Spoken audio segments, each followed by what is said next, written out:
What if Anakin never turned to the dark side and raised Luke and Leia? Let's explore the depths of it in the video. The sterile white walls of Polis Massa Medical Center hum with quiet machinery. Padme Amidala lies in the medical bed, exhausted but radiant, her dark hair splayed across the pillow like a halo. In her arms, two newborns wrapped in soft blankets, Luke and Leia Skywalker. The babies are impossibly small, their tiny fingers curled into fists, their faces peaceful in sleep. Beside her, Anakin Skywalker stands tall, still wearing his Jedi robes, though they're rumpled from 3 days of constant worry. His face is a mixture of wonder and overwhelming joy as he gently touches his daughter's tiny hand with his mechanical fingers, marveling at how delicate she is. There are no burns on his skin, no severed limbs beyond the one he lost years ago to Count Dooku, no yellow eyes blazing with Sith rage, no respirator forcing air into failing lungs. Just pure, unfiltered happiness as he looks down at the family he thought he'd lose. The family he almost destroyed trying to save. This is not how it was supposed to be. In another timeline, in another reality, Anakin fell to darkness. He became Darth Vader, enforcer of the Empire, servant of the Emperor. He lost everything. His wife died, believing he had betrayed her. His children were separated at birth, hidden from him, raised never knowing their father except as a monster. But not here, not in this timeline, not today. Because 3 days ago, Anakin Skywalker made a different choice.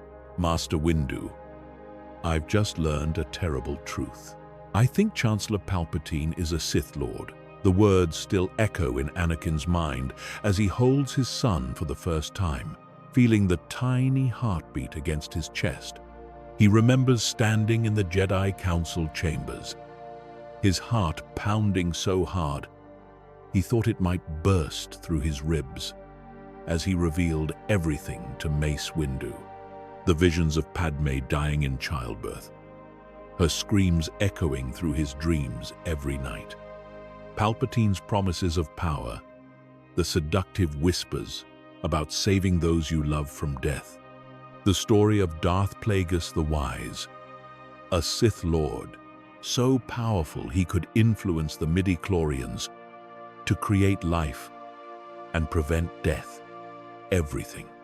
He laid it all bare before the council, his voice shaking with fear and desperation. And Mace Windu, stern and unbending Mace Windu, had done something Anakin never expected. He had placed a firm hand on Anakin's shoulder, looked him directly in the eyes, and said, "Thank you for trusting us, Skywalker. I know how difficult this must be for you. Stay here, guard the temple, protect your wife if she's in danger. We will handle Palpatine." Anakin had wanted to argue, wanted to insist on going with them, wanted to see it through himself. But something in Mace's voice, a gentleness he'd never heard before, made him stop. And for once in his life, he had listened. He had trusted the council instead of his own fear. He had stayed. He had waited. And the waiting had been torture. For 6 hours, Anakin had paced the council chambers like a caged animal, reaching out through the Force to try to sense what was happening. He felt the clash of light and dark, felt the tremors of a battle raging in the Senate building. He felt Mace Windu's presence burning bright and fierce, felt 3 other Jedi Masters with him. Kit Fisto's fluid strength, Ajan Kolar's steady determination, Saesee Tian's focused intensity, and against them, something ancient and malevolent, a presence so steeped in the dark side that it made Anakin's stomach turn. He had almost broken his promise, almost run to help them. But then he felt Padmé nearby, felt her presence in the Force, felt the two smaller presences growing within her, and he knew this was his place. Not on a battlefield, but here, protecting what mattered most. When Mace Windu returned hours later, his purple robe singed and torn, a cut across his dark cheek still bleeding, but alive and victorious. Anakin had felt the weight of the galaxy lift from his shoulders. The Jedi Master's first words were, "It's done. Palpatine is dead. The Sith Lord has been defeated," and Anakin had wept, right there in the council chambers, in front of Master Yoda and Master Windu and Obi-Wan, who had arrived moments later. He had fallen to his knees and wept with relief. So profound, it felt like drowning. Obi-Wan had knelt beside him, pulling him into an embrace, while Anakin's body shook with sobs. "You did the right thing, my friend. You chose to trust. You chose the light." Now, holding his newborn son, Anakin understands the full weight of that choice. If he had gone to Palpatine that night, if he had helped the Sith Lord kill Mace Windu and the other Jedi Masters, if he had fallen to the dark side seeking power to save Padmé, he would have destroyed everything. The very act of trying to save her would have killed her. The visions would have become a self-fulfilling prophecy. But he chose differently. And now Padmé is alive, tired and weak from childbirth, but alive and smiling up at him with those warm brown eyes he loves so much. Padmé stirs beside him, her voice weak but filled with warmth. "They're beautiful, Annie. Our children. I can't believe they're finally here." Anakin leans down and kisses her forehead tenderly, breathing in the scent of her hair. "You were right, as always. I just had to have faith in the Jedi, in us, in the fact that love doesn't have to lead to darkness." Padmé reaches up with one hand to touch his face. "I was so scared, Annie. When you told me about the visions, I thought I was going to lose you to fear. But you're still you, still the man I fell in love with on Naboo all those years ago." The door to the medical bay slides open with a soft hiss, and Obi-Wan Kenobi enters, a rare smile crossing his usually serious face. His rust-colored hair is streaked with gray at the temples now, a reminder that the Clone Wars have aged them all. But his blue eyes are warm as he approaches the bed and gazes down at the twins. The Chosen One has become a father. The Force works in mysterious ways indeed. Anakin laughs, a sound that hasn't come easily these past few weeks. "Master, I was terrified. The visions, they felt so real. I could hear her screaming, see her dying, feel the life leaving her body. It was like I was living it over and over every time I closed my eyes." Obi-Wan's expression becomes serious, the smile fading into something more contemplative. "Fear is natural, my old friend. It's part of being human. The Jedi Code teaches us to avoid attachment because attachment can lead to fear of loss. But perhaps we've been wrong about that. Perhaps the problem isn't attachment itself, but how we deal with the fear it brings. You chose to trust.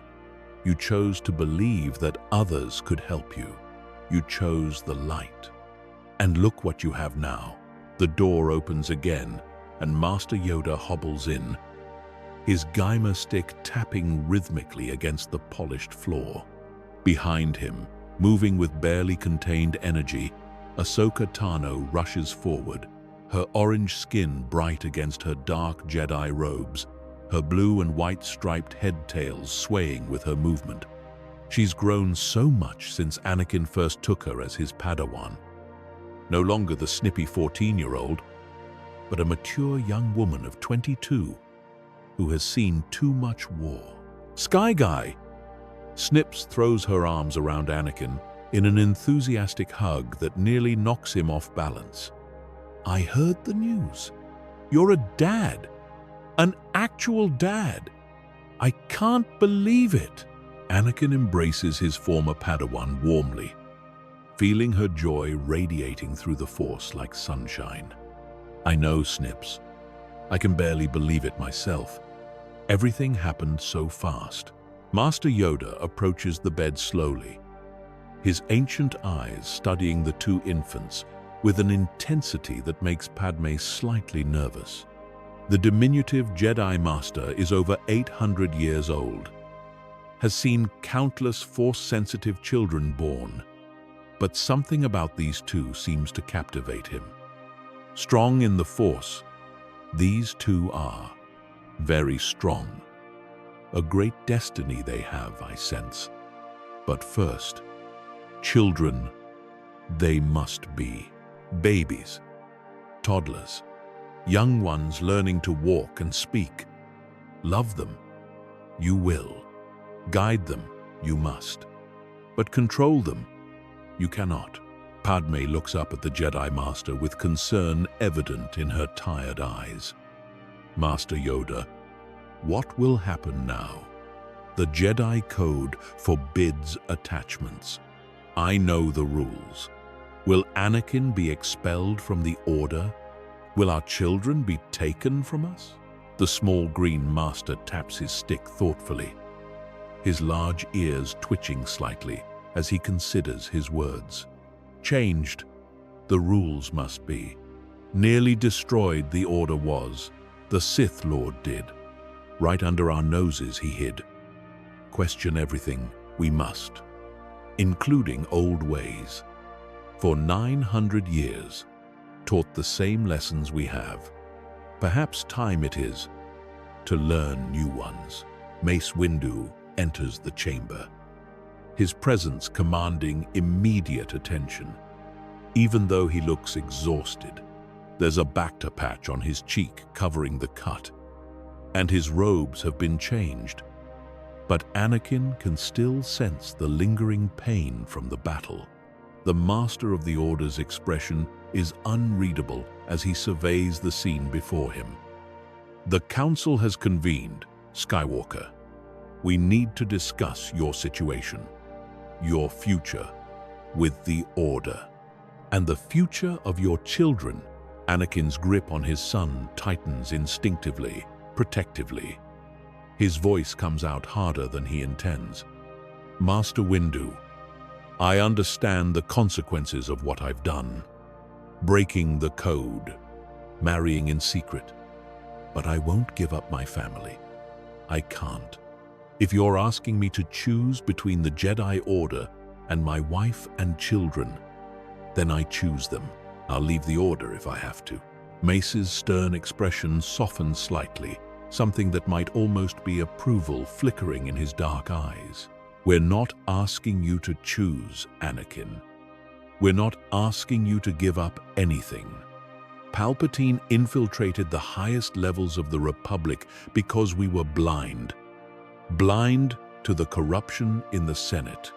Blind to the clones' true origins and purpose. Blind to the darkness growing right in front of us.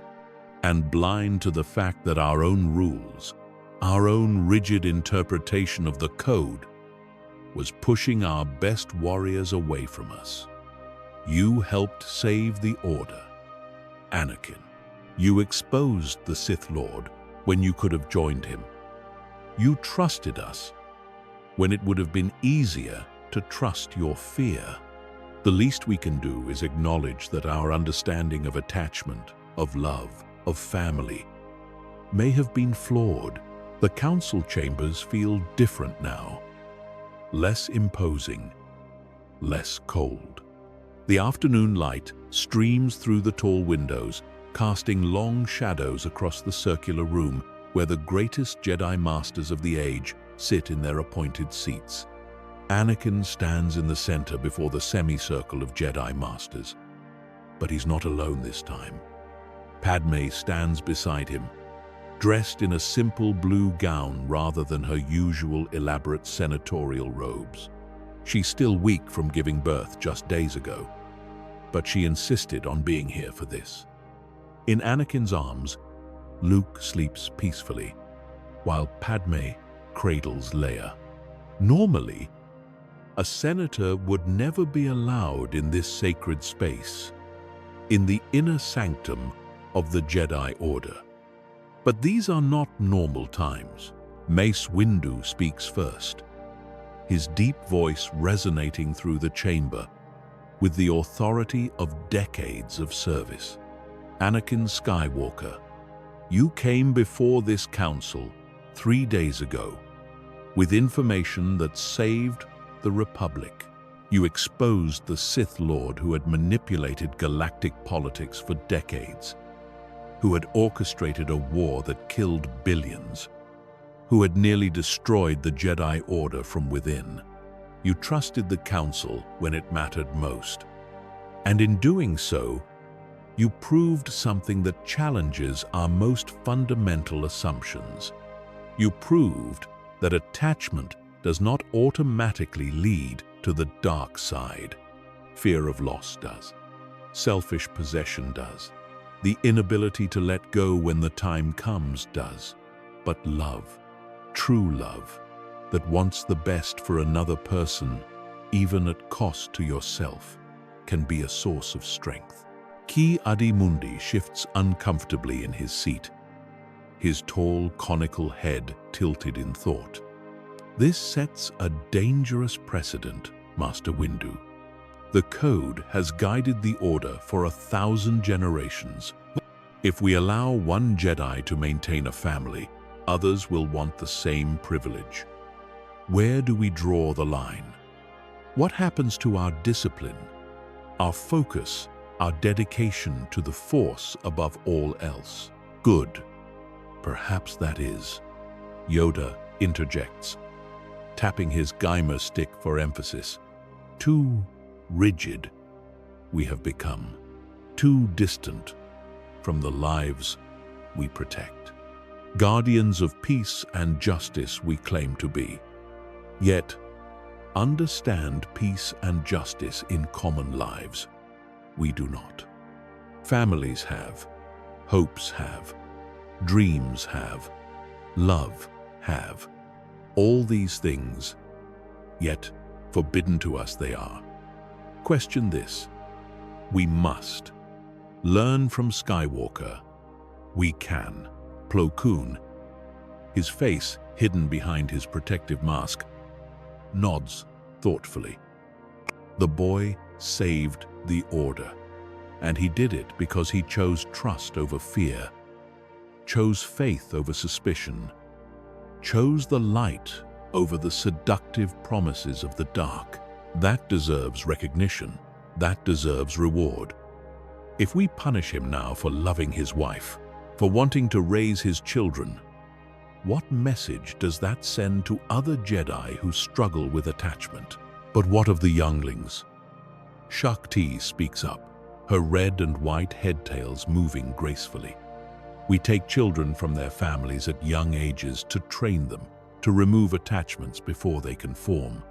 If Skywalker's children grow up with parents, with love and family bonds, how can we justify our traditional methods? Perhaps we cannot justify them. Obi-Wan says quietly, speaking for the first time. He stands near the windows, his arms crossed, but his voice carries clearly. I have thought about this for many years. We take children from their mothers and fathers, from siblings and grandparents, and we tell ourselves it's for their own good, that it protects them from the dark side. But does it? Or does it simply create Jedi who don't understand love, who fear it, who see it as a weakness rather than the strength it can be. Mace stands and approaches Anakin directly, his tall frame casting a shadow across the family. The Council has debated this for 3 days. Ever since Palpatine's death, we have meditated on it, consulted the Force, argued among ourselves, and we have reached a decision.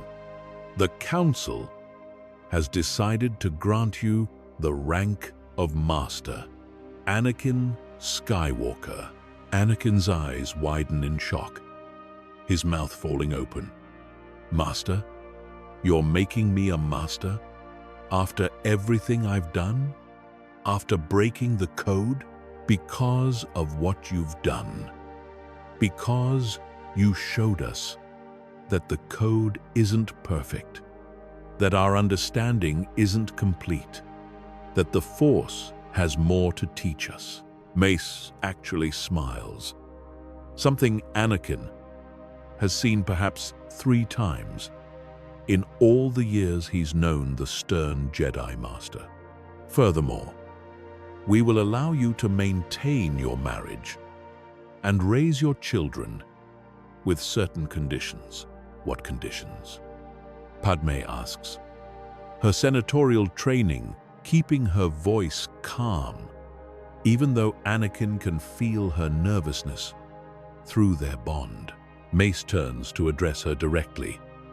First, you will be transparent with the Council about your family life. No more secrets, no more hiding. We need to understand how attachment affects a Jedi's connection to the Force, for good or ill. Second, you will allow us to monitor the children's development. Third, and most importantly, you will train your children in the Jedi way, should they prove Force-sensitive, which I suspect they will. They will not be exempt from discipline, from study, from the rigorous training all Jedi must undergo. But they will have something no other Jedi younglings have had in 1,000 years. They will have parents. Padme speaks up, her senatorial voice clear and strong despite her exhaustion.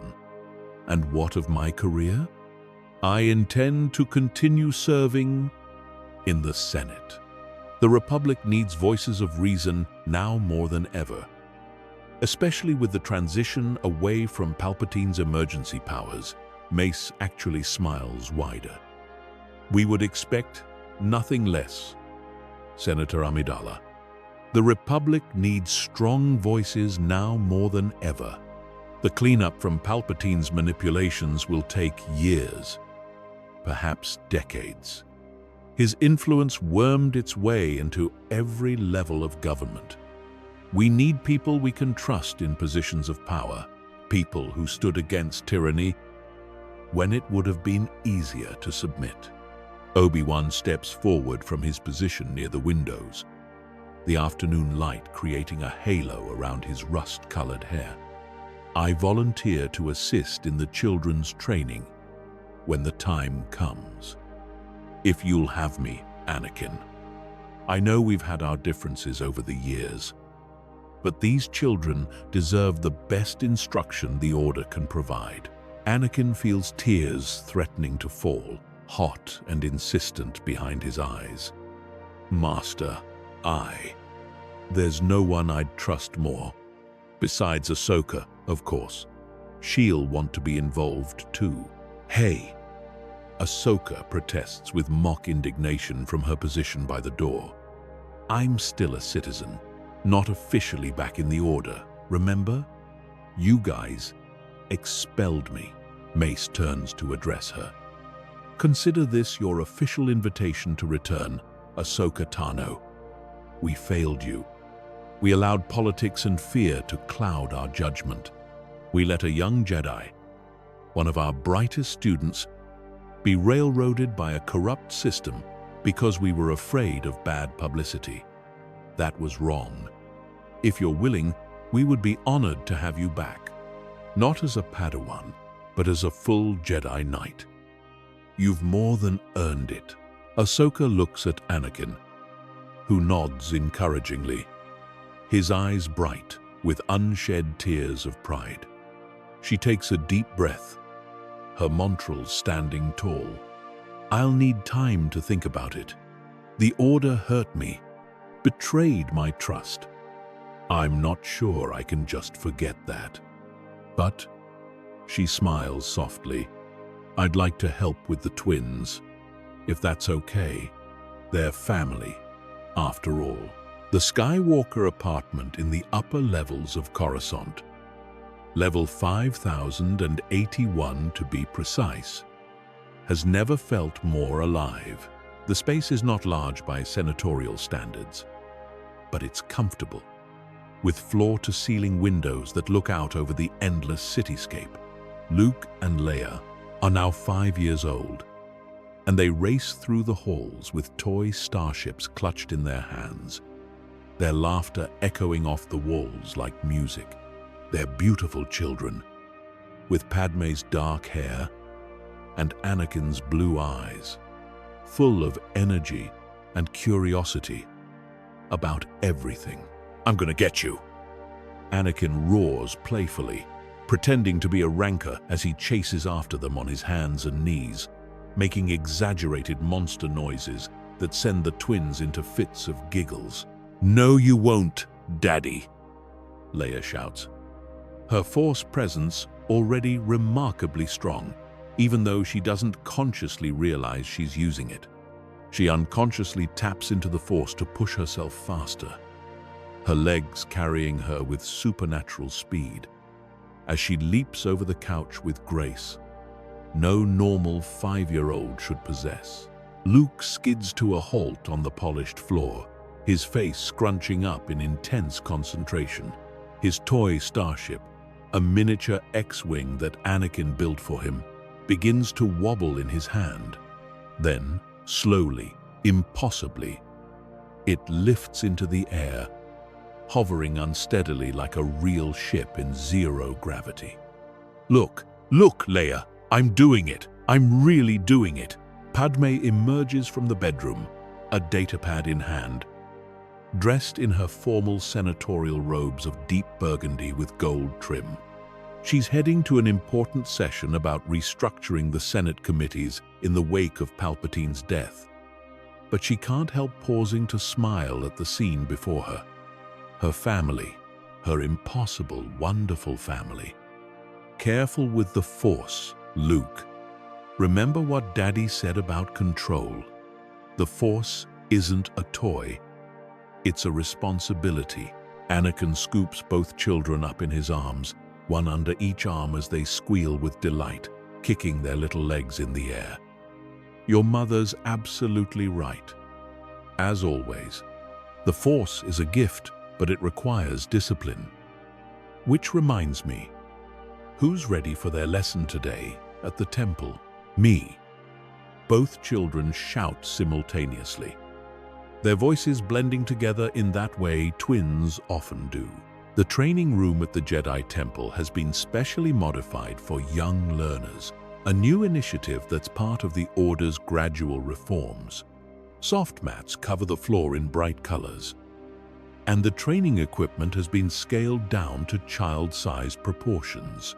There are cushions for meditation, small wooden practice swords for learning forms, and even some toys scattered in one corner, because someone realized that 5-year-olds need play as much as training.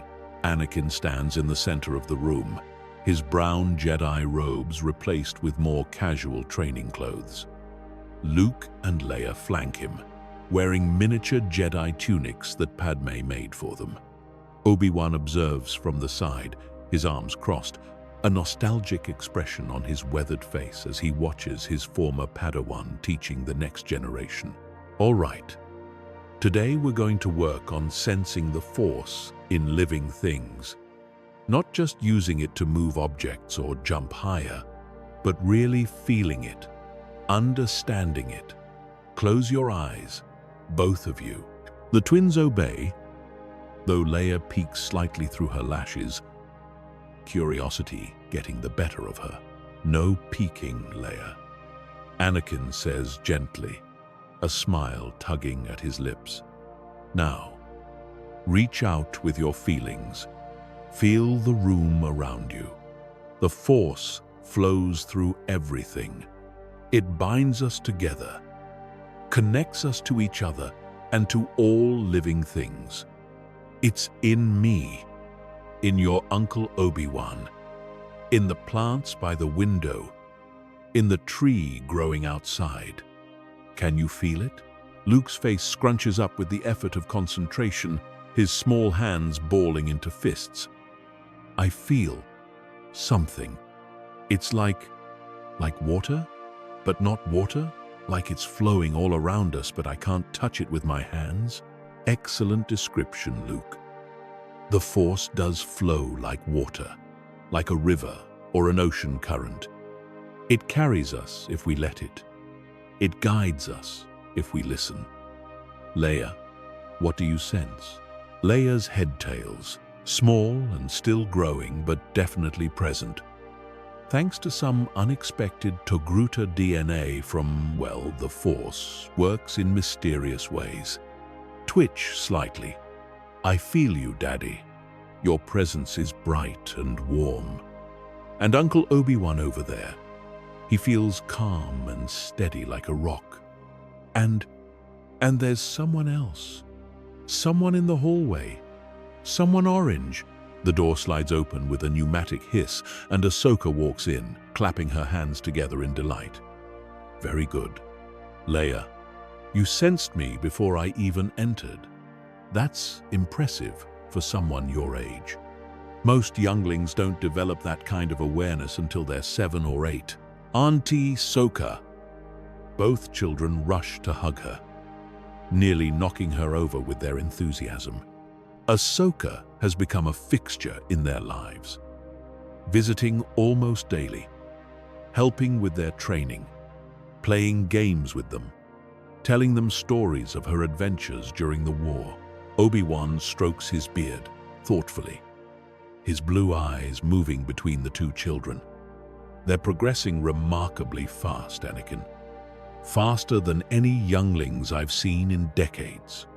Luke has your raw power, that same connection to the living Force that makes him so strong. But Leia, she has something different. A precision, an awareness of her surroundings that's quite rare. She reads the Force like others read words on a page. She gets that from her mother. Anakin says proudly, watching his daughter spin in a circle with Ahsoka's hands in hers. Padme always sees 3 steps ahead in political negotiations. She reads people, understands motivations, sees the hidden connections. Leia's the same way, just with the Force instead of politics. Though I suspect she'll be good at both. Ahsoka kneels down to the children's level, her white and blue head tails draping over her shoulders. All right? Who wants to learn something new? I'm going to teach you the very first principle of lightsaber combat. The foundation everything else is built on. They're only 5, Ahsoka. Anakin protests, though his tone is amused rather than genuinely concerned. Maybe we should wait a few more years before we start them on lightsaber training. And you built C-3PO when you were 9, Ahsoka retorts with a grin. And blew up a Trade Federation battleship when you were, what, 10? Don't worry. We'll start with training sabers on the lowest setting. Just the basics. Stance, balance, awareness of your body in space. They're already using the Force, instinctively. Better to teach them proper control now than let bad habits form. The years pass in what feels like a blur to Anakin and Padme, though each day is filled with precious moments they treasure. Luke and Leia turn 6, then 7, then 8. They grow taller, stronger, more confident in their abilities. The Jedi Temple has become their second home, though they still live primarily in the Skywalker apartment because Anakin and Padme insist that their children have a normal family life, as normal as possible for the children of the Chosen One. The other younglings at the temple have mixed feelings about the Skywalker twins. Some envy them, whisper about how unfair it is that Luke and Leia get to have parents, get to go home every night, get to know what it's like to be loved by a family. Others admire them, see them as proof that maybe the Jedi can change, can become something better. A few resent them, particularly some of the older Padawans who gave up their own families and now see these privileged children getting exceptions. Luke, ever his father's son, deals with the jealousy by trying to be everyone's friend. He shares his toys, helps younger students with their training, tells jokes to make people laugh. He wants to be liked, needs to be accepted, and works hard to prove he's not just coasting on his father's reputation. Leia takes a different approach. She's more reserved, more cautious about who she trusts. When other younglings make snide comments about her special treatment, she responds not with anger but with quiet dignity, simply walking away or responding with carefully chosen words that diffuse the situation. Padme's training in diplomacy has rubbed off on her daughter. In the council chambers, a debate rages that's been ongoing for months now. Master Windu and Master Yoda sit across from Anakin, discussing the twins' future as they approach their 10th birthday, the traditional age when Padawans are chosen by masters. They need to formalize their training soon, Mace says, his deep voice carrying the weight of decades of tradition. They're old enough now to begin serious training, full-time apprenticeships. They can't remain in this limbo between youngling and Padawan forever. Anakin shakes his head firmly, his jaw set in that stubborn way Obi-Wan knows so well. They're still children, Master Windu. They should be allowed to be children. I won't push them into anything they're not ready for. They should have a childhood, something I never had. I won't take that away from them, just because tradition says Padawans are chosen at 10. Wise. Your caution is. Yoda agrees, his large eyes reflecting centuries of accumulated wisdom. But deny their nature, we cannot. Strong in the Force, they are. Very strong. Stronger than most Jedi Knights already. In raw power, at least. Train them properly. We must. Or unprepared they will be when danger comes. What danger? Anakin argues, though his voice lacks conviction. The Sith are defeated. Palpatine is dead. We cut the head off the snake. The galaxy is at peace for the first time in decades. Mace leans forward, his hands clasped together, his expression grave. Are the Sith truly defeated, Anakin? Palpatine was one Sith Lord, yes, but he had a master, Darth Plagueis. And Plagueis may have had other disciples we don't know about. The dark side is not so easily extinguished.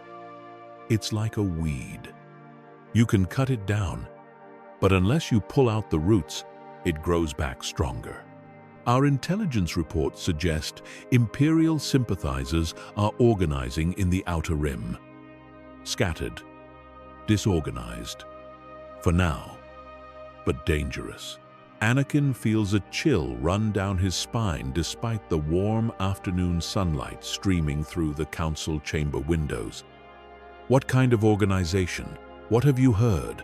Cultists, mostly. Sith worshippers who believe Palpatine was a visionary whose empire will rise again. They've been searching for artifacts, raiding old Sith temples, anything connected to the dark side. One cell was found on Moraband last month trying to excavate the tomb of Darth Bane. Another group attacked a Republic outpost on Dromund Kaas. They're not coordinated enough to be a real threat yet. But that could change. Then we need to stop them, Anakin says firmly, his hand unconsciously moving to where his lightsaber hangs at his belt. We need to crush these movements before they gain momentum. We will. But Anakin, consider this carefully.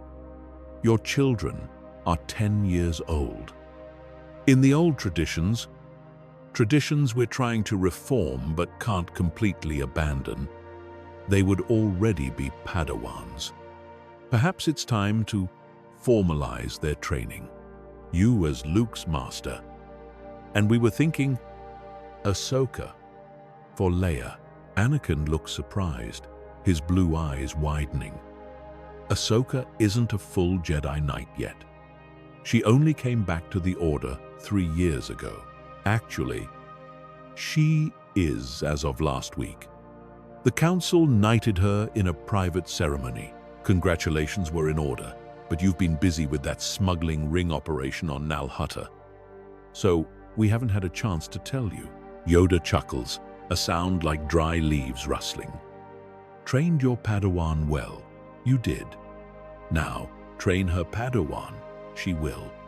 Train your son. You will. Circle complete. It is. The apprentice becomes the master, and the master's child becomes the apprentice. Poetic. The Force is. That evening, Anakin returns home to find Padme at the dining table, reviewing senatorial documents spread out before her like a paper battlefield. She's been working tirelessly on clone rights legislation, trying to ensure that the clone troopers who fought in the war are granted full citizenship and aren't simply discarded now that peace has come. It's an uphill battle against senators who see the clones as property, not people, but Padme has never been one to back down from a fight.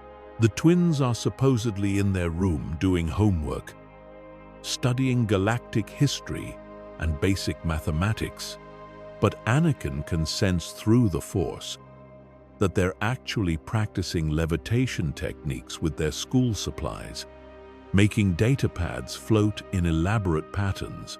Padme looks up as Anakin enters, immediately reading the troubled expression on his face. She knows him too well after all these years. You have that look, the one you get when the Council has asked something difficult. What did they say? Anakin sits heavily in the chair across from her, running his metal hand through his hair in a gesture of frustration. They want Luke and Leia to take the next step. Formal apprenticeships. Me as Luke's master, Ahsoka as Leia's master. They think it's time. Padme sets down her datapad, her brown eyes filled with concern. They're only 10, Ani. They're babies. My babies. They should be playing with toys and going to regular school and having normal childhoods. I know. That's what I said. But Padme, there's something else. Something the Council told me today. There are rumors of Imperial remnants, Sith cultists looking for dark side artifacts. Groups forming in the Outer Rim who want to bring back the Empire. The Council thinks danger is coming, and they want our children ready to face it. Padme's expression hardens, her senatorial mask slipping into place. They're children, Anakin. Not soldiers, not warriors. They're 10 years old. They should be worrying about school tests and making friends, not preparing for war. They're Force-sensitive warriors in training. We always knew this day would come. The question is, are we ready to let them grow up? Are we ready to accept that they're not going to stay our little babies forever? Before Padme can respond, before she can voice the fears that clutch at her heart, Leia appears in the doorway, with Luke just behind her. They're both still in their sleep clothes, even though it's early evening. having changed after returning from the temple. But there's nothing childish about the expressions on their faces. "We're ready." Both parents turn, startled. "Leia, how long have you been listening?" Anakin asks, though he already knows the answer. She's been developing her force senses rapidly, able to hear conversations from rooms away if she concentrates long enough. Leia walks forward with a confidence that seems far beyond her 10 years, her bare feet padding softly on the floor. "Mom, Dad, we know you want to protect us. We know you think we're too young, but we feel it too, through the Force. There's something out there, something dark and dangerous, and we want to learn. We want to be ready. We want to be Jedi, real Jedi, like Dad." Luke nods enthusiastically, his blue eyes blazing with determination. "Besides, if we're going to have lightsabers eventually, we should probably learn how to use them properly. I don't want to accidentally cut my own arm off like Dad did with Count Dooku." Anakin can't help but laugh despite the seriousness of the moment. That's actually a fair point, son. Safety is important." Padme looks between her children and her husband, seeing the same stubbornness in all three faces. She sighs deeply, a mix of resignation and pride warring in her chest. "You both have your father's determination and his courage. His recklessness too, probably. If this is what you truly want, not what you think we want or what the Council expects, but what you truly want in your hearts, then we'll support you. But you have to promise me something. You listen to your masters, all of them.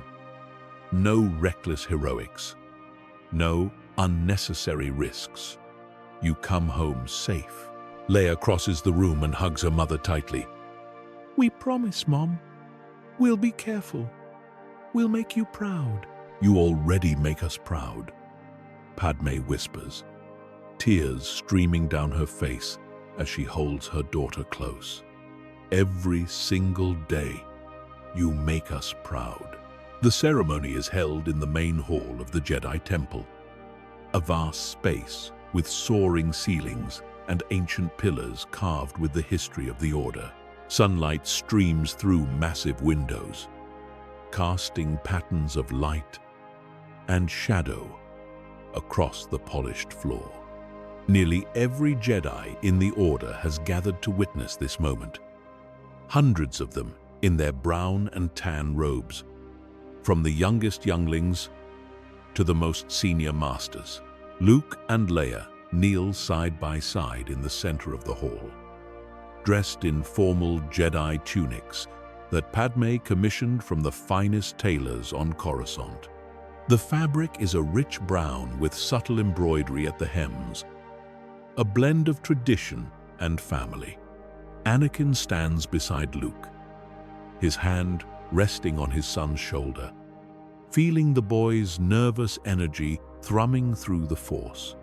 Ahsoka stands beside Leia, her orange hand resting gently on the girl's head, sending waves of calm reassurance through their growing bond. Mace Windu stands before the assembled Jedi, his voice ringing out with ceremonial gravity. "Today, we welcome 2 new Padawans into our order. This is a moment of great significance, not just for these children, but for all of us. They represent a new path for the Jedi, a bridge between the old ways and something new. Luke Skywalker, you will train under Jedi Master Anakin Skywalker. Leia Skywalker, you will train under Jedi Knight Ahsoka Tano. May the Force guide you both on your journey. May you bring honor to your masters and to the Order. May you grow in wisdom, strength, and compassion." The twins rise, and training sabers are placed in their hands for the first time. These aren't the child-safe toys they've been practicing with, but real training weapons with adjustable power settings. The hilts are smaller than adult sabers, designed specifically for their grips. But the weight of responsibility is very real. Luke's is silver with blue accents, while Leia's is a polished bronze with green details. As the ceremony concludes and the assembled Jedi applaud, Obi-Wan approaches Anakin with a knowing smile creasing his weathered face. "Your son as your Padawan. I remember when you were kneeling where he is now. A 9-year-old boy who just left his mother, who barely understood what a Jedi was. Though you were much more difficult than Luke appears to be. Hey, I wasn't that bad." Anakin protests, though there's laughter in his voice. "I was a model Padawan. You blew up a Trade Federation battleship on your first real mission, destroyed a separatist dreadnought by yourself when you were supposed to be observing, developed a habit of losing your lightsaber so often I considered attaching it to your belt with a chain, married a senator in secret. Shall I continue? Okay, fair point. I may have been a handful, but Luke's different, more disciplined, more focused. He gets that from Padme. Let's hope so." Obi-Wan's expression grows more serious. "But Anakin, remember what it was like. The pressure, the expectations. Being the chosen one weighed on you every day. Luke carries that same burden, being the son of the chosen one. Don't push him too hard. Don't make him feel like he has to live up to impossible standards. I won't. I'll be better than the masters who trained me. No offense. None taken. I made many mistakes with you. We all did. The important thing is learning from them." The months that follow establish a new rhythm for the Skywalker family. A carefully balanced dance between duty and love. Mornings are spent at the temple in intensive training.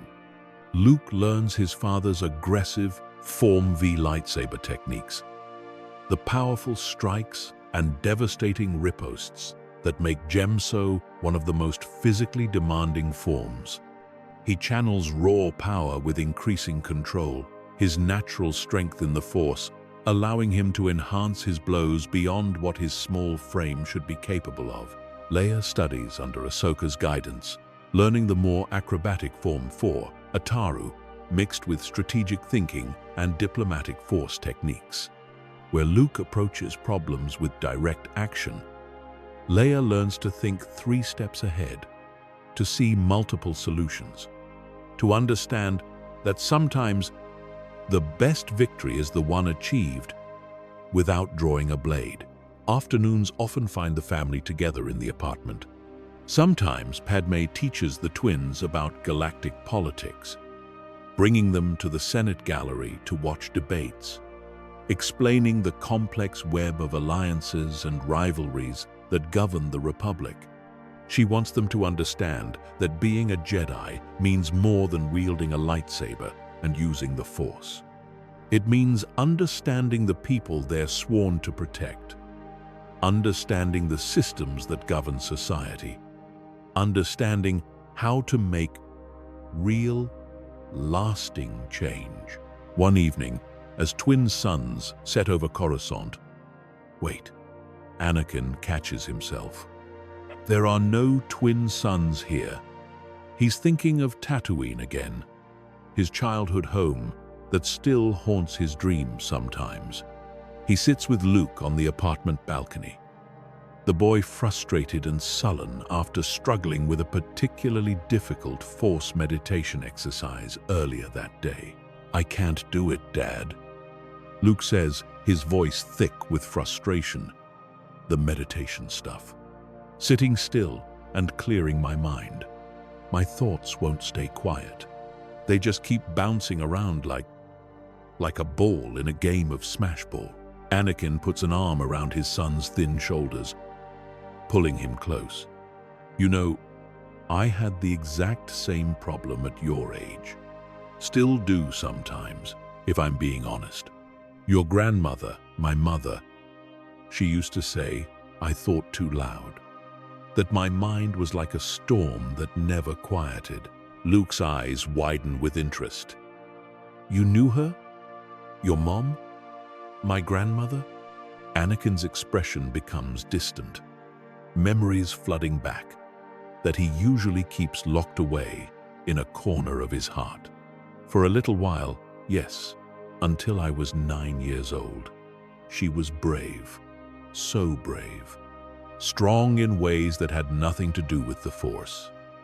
She never stopped believing in me, even when things were hard, even when we were slaves and had nothing. You remind me of her sometimes. That same fire in your heart, that same determination to protect the people you love. What happened to her? Luke asks quietly, sensing the pain beneath his father's words. Anakin hesitates, choosing his words carefully. The truth is complicated and painful, but he's committed to honesty with his children, determined not to hide things the way secrets were hidden from him. She was taken from me before I could save her. Tusken Raiders, the native people of Tatooine, kidnapped her. By the time I found her, she was dying.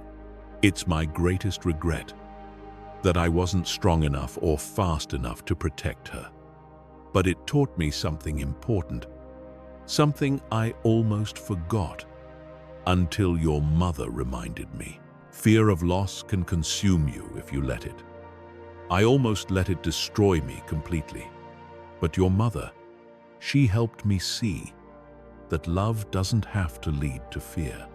It can lead to strength. It can give you a reason to be better. Is that why you and Master Yoda and Uncle Obi-Wan always tell us to be careful with our feelings? Luke asks. Because feelings can be dangerous? Exactly. The Force amplifies everything we feel. Joy becomes elation. Sadness becomes despair. Anger becomes rage. Fear becomes terror. The dark side feeds on negative emotions, on fear and pain and hatred.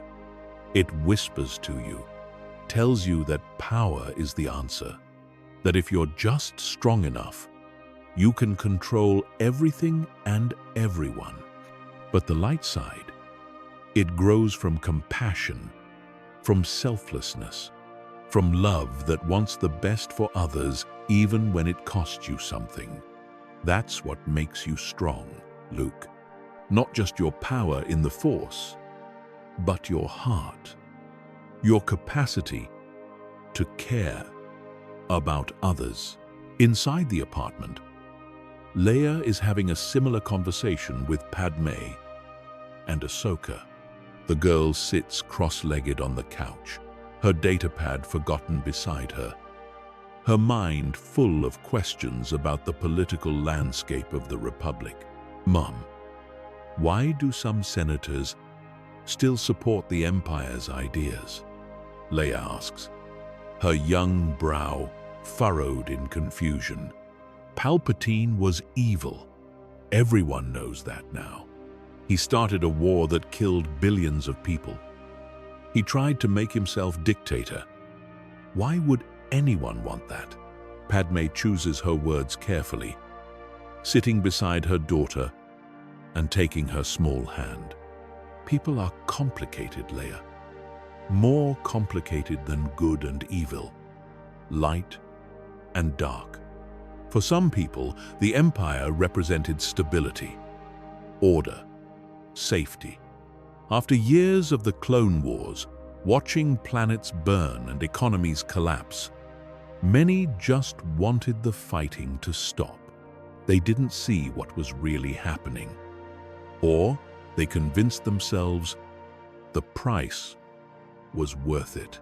Some were blinded by propaganda, others by fear, and some, a small number, truly believed that a strong, centralized government was the only way to keep the galaxy from tearing itself apart. But that's wrong, Leia protests. Freedom is more important than security. You can't trade one for the other. I agree with you. But not everyone does. And that's why Jedi training isn't just about combat and the Force. It's about understanding people, understanding motivations, understanding why someone might choose a path that seems wrong to you, even if their reasons make sense to them.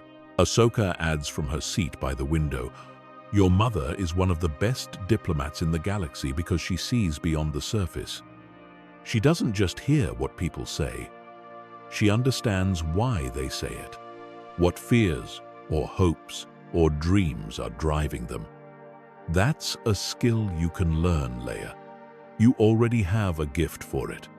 I see it in how you interact with the other younglings at the temple. You know how to find common ground with almost anyone. I want to be like that," Leia says firmly, her jaw set with determination that mirrors her father's stubbornness. "I want to help people, not just fight bad guys with a lightsaber, though that's important too. I want to solve problems before they become fights. I want to make the galaxy better." Padme smiles, her eyes shining with tears of pride, and strokes her daughter's dark hair. "You already are, sweetheart. You already are. Don't ever lose that compassion, that desire to understand and help others. That's what will make you a great Jedi and a great leader." 2 years pass in a blur of training, missions, and growth. Luke and Leia are now 12 years old, on the cusp of adolescence, and their skills have grown exponentially. They've been on several missions with their masters. Nothing too dangerous at first, mostly diplomatic assignments or supply runs to Outer Rim territories, where the Republic's influence is weak.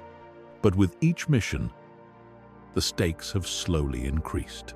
They've negotiated with stubborn planetary governors who didn't want to release emergency relief supplies. They've protected refugee convoys from pirate attacks in the lawless regions beyond the core worlds. They've helped rebuild communities devastated by the lingering effects of the Clone Wars. Through it all, they've learned not just to use their powers, but when to use them, and when diplomacy or simple compassion is more effective than any Force technique. But today is different.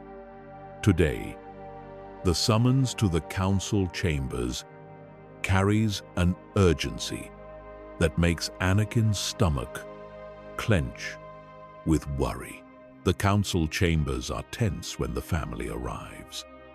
Mace Windu stands at the center, and hovering before him is a hologram of a remote planet, all red rock and twisted, unnatural architecture. The image rotates slowly, revealing massive temple structures that seem to absorb light rather than reflect it. This is Malachor, an ancient Sith world. Our scouts have detected unusual energy readings from the surface. We believe a cult of Imperial loyalists has found something there, something extremely dangerous. Anakin steps forward, his hand instinctively moving toward his lightsaber. "How dangerous are we talking, Master Windu? What did they find?" The hologram shifts, zooming in to show strange pyramidal structures rising from the planet's crust. Ancient Sith temples, Mace explains, his voice grave, built thousands of years ago during one of the many wars between Jedi and Sith. But beneath these temples is something worse, a superweapon. The ancient Sith constructed a device that can petrify all living matter within a star system, turn flesh to stone in an instant. If these cultists activate it, billions could die. Obi-Wan strokes his beard thoughtfully, his blue eyes troubled. We should send a full strike team. This isn't a mission for 1 or 2 Jedi. We're talking about a planet saturated with dark side energy and a weapon of mass destruction. We are sending a strike team. Mace confirms. You, Anakin, Ahsoka, and 2 battalions of clone troopers under Captain Rex's command. This is not a mission for Padawans. The dark side presence on Malachor is overwhelming. It could corrupt even experienced Jedi if they're not careful. Luke and Leia, watching from the shadows near the chamber entrance where they've been waiting for their masters, exchange glances. Through their Force bond, their twin connection, they feel the same pull, the same certainty. They need to be part of this mission. Something about Malachor is calling to them through the Force. That night, as the mission team prepares to depart, the twins make a decision that will change everything. They know their parents will say no if they ask permission. They know their masters will order them to stay behind. But they also know, with the certainty that only the Force can provide, that they're meant to be on this mission. So they do what any 12-year-olds with Force powers and too much determination would do. They sneak aboard the Republic cruiser. The cargo hold is vast and dimly lit, filled with supply crates stacked in neat rows. Luke and Leia hide among the medical supplies, tucking themselves into a narrow space between 2 large containers. They use the Force to help them stay hidden, a technique Ahsoka taught them called Force Cloak that makes them blend into their surroundings, not quite invisible but easily overlooked. The ship lurches as it lifts off from the Coruscant spaceport through the hull. They can feel the vibrations as the massive engines engage, pushing the cruiser up through the atmosphere and into the black void of space. Then comes the familiar lurch and twist of the jump to hyperspace. That stomach-dropping sensation of being stretched and compressed simultaneously as the ship exceeds light speed. The twins settle in for the journey, knowing they have several hours before arrival. Luke whispers to his sister, "We're going to be in so much trouble when Dad finds us." Leia grins in the darkness, her teeth flashing. Probably, definitely. But Dad would do the same thing at our age. Actually, he did do the same thing. Uncle Obi-Wan tells stories about young Anakin sneaking onto ships and getting into trouble constantly. That doesn't mean he won't ground us for a year when we get home. Worth it. Leia's expression becomes more serious. We're supposed to be there, Luke. I can feel it through the Force. Something on that planet. It's not just calling to Dad and the others. It's calling to us too. Luke nods, feeling the same pull his sister describes. It's like a whisper in the back of his mind, growing louder as they travel through hyperspace toward their destination. The cruiser drops out of hyperspace above Malachor, and even from orbit, the wrongness of the planet is palpable. The surface below is a wasteland of red rock and twisted architecture, monuments to ancient evil weathered by millennia, but still radiating dark side energy like a malevolent star. Dark side energy emanates from the surface in waves so strong that even non-Force sensitives on the crew report feeling uneasy, nauseous, wrong. In the command center of the cruiser, Anakin suddenly stops mid-sentence, his head whipping around as if he's been struck. His eyes widen in horrified realization. No, no, they didn't. Please tell me they didn't. What is it? Obi-Wan asks, immediately on alert. What's wrong, Anakin? Anakin is already running, his boots pounding against the deck plating as he sprints toward the cargo bay. His presence in the Force blazes with a mixture of anger, fear, and reluctant pride. The twins. They're here, on the ship. Those reckless little. They're just like me. Force help us all. They're exactly like me. He reaches the cargo hold and starts yanking open crates with the Force, medical supplies and rations flying through the air as he searches frantically. Finally, he finds them. Luke and Leia, huddled behind a supply container.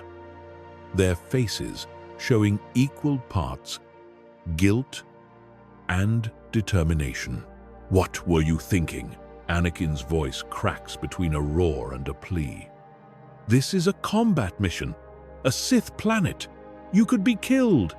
There are cultists down there with weapons, Sith artifacts that can drive people mad, and a super weapon that can turn you to stone. What part of stay safe at the temple did you not understand? Luke stands up defiantly, drawing himself to his full height, even though he barely reaches his father's chest. We're Jedi, Dad. Or we're training to be. You can't protect us forever. Eventually, we have to face real danger. Eventually, we have to be tested, Leia adds, stepping forward to stand beside her brother in a show of twin solidarity. We felt it too.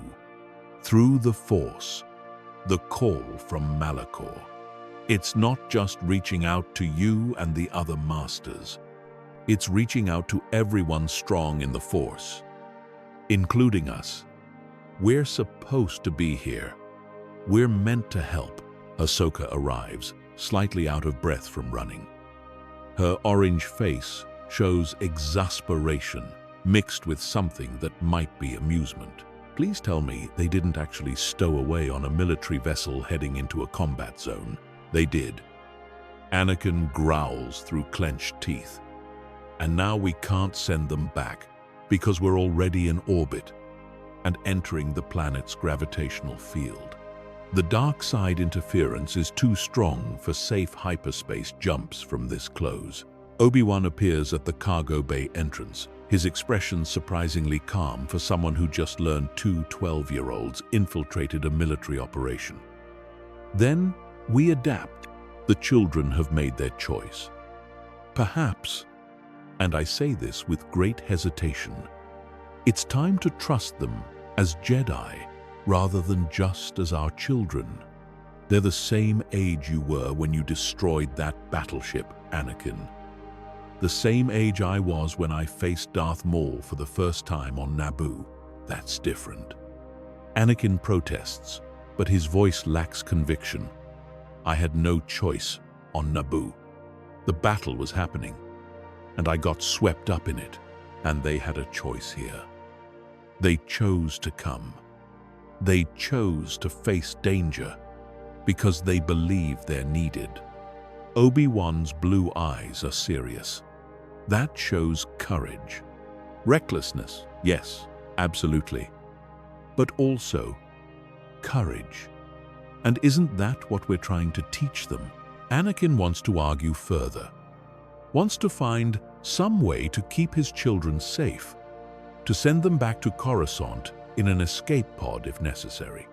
But he sees the determination in their young faces, the same stubborn resolve he showed at their age, and he knows they're right.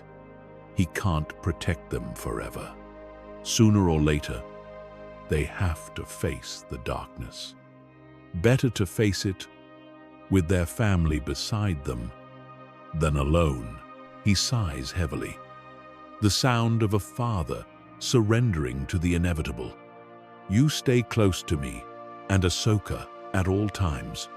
No splitting up, no wandering off, no heroics. You do exactly what we say, when we say it, without question. And when we get home, you're both grounded for a month, maybe 2 months, possibly a year. Worth it, Leia mutters, echoing her earlier assessment. The descent to Malachor's surface is rough, turbulent, beyond what normal atmospheric conditions should produce. The dark side energy interferes with the ship's systems in ways the Republic engineers never anticipated, causing instruments to flicker and fail, causing even the most experienced pilots to struggle with the controls. The landing team consists of Anakin, Obi-Wan, Ahsoka, Luke, Leia, and 2 full squads of clone troopers led by Captain Rex, whose ARC trooper armor bears the scars of countless battles. As the boarding ramp lowers and they step onto Malachor's surface, Luke immediately feels sick. The dark side presence is overwhelming, pressing against his mind like a physical weight, trying to push its way inside his thoughts. It's worse than anything he's felt before. Worse than the dark meditation exercises at the temple. Worse than the Sith artifacts they've studied under controlled conditions. This is raw, ancient evil, concentrated and malevolent. Leia grabs her brother's hand instinctively, and their force bond helps steady them both. Through their connection, they can share strength, push back against the darkness together rather than facing it alone. This place is wrong, Luke whispers, his voice barely audible over the howling wind that whips red dust into their faces. Everything here is wrong. Even the rocks feel evil. Anakin places both hands on his children's shoulders, sending waves of reassurance through the Force. The dark side is very strong here, amplified by thousands of years of Sith rituals and death. You'll feel it trying to work on your negative emotions, trying to amplify your fear, your anger, your doubts. Don't give in to it. Focus on why we're here: to protect others, to stop these cultists from activating a weapon that could kill billions of innocent people. That purpose, that compassion, that's your shield against the darkness. They move through the ruins carefully, passing ancient statues worn smooth by wind and time. Their faces eroded away, but their postures still radiating menace. Massive pillars rise from the red sand, covered in Sith script that seems to writhe and shift when viewed directly. The architecture is deliberately disturbing. All sharp angles and unnatural proportions designed to make visitors feel small and vulnerable. The Empire loyalist cult has set up their base camp near the largest temple structure, a massive pyramid that rises from the desert like a black fang. From their vantage point on a cliff overlooking the site, the Jedi can see dozens of figures in dark robes working around a massive mechanical device, clearly ancient Sith technology that they're trying to reactivate. Obi-Wan uses macro binoculars to survey the scene, his experienced eye assessing the tactical situation. They're trying to activate it. That central chamber, that's where the weapon's core must be located. If they succeed in bringing it online, the energy discharge could petrify every living thing in the entire star system. Billions dead in an instant. Then we stop them. Anakin ignites his lightsaber, the blue blade casting sharp shadows across his determined face. The familiar snap hiss of the weapon is comforting in this hostile place. Wait. Ahsoka holds up a hand, her head-tails twitching as she senses something through the Force. There's something else, another presence, Do you feel it? Leia closes her eyes and reaches out through the Force, her awareness expanding beyond her physical senses. Yes, another presence. Powerful, very powerful, ancient and dark. Not just residual energy from dead Sith, something, someone, alive. From the temple entrance, a figure emerges. Tall, imposing, cloaked in red and black robes that seem to absorb the wan sunlight. In their hands, a crossguard lightsaber ignites with an unstable, crackling sound. The blade is crimson, bleeding darkness into the air around it. The energy field unstable and dangerous looking. The figure's voice is distorted by a mask, turned into something inhuman and threatening. Jedi, I sensed your arrival from the moment you entered the system. The dark side whispers of your coming. It tells me of your fear, your doubt, your weakness. Who are you? Anakin demands, stepping protectively in front of his children, even as his lightsaber rises to a defensive position. I am the last true disciple of Darth Plagueis the Wise. My master's master taught him the ways of the Sith, the ancient ways that Sidious abandoned in his quest for political power. I am what the Sith were always meant to be, a warrior, a destroyer, a force of nature itself, and I will finish what Palpatine began. I will activate this weapon and cleanse the galaxy of the weak. Only the strong will survive to build a new empire from the ashes.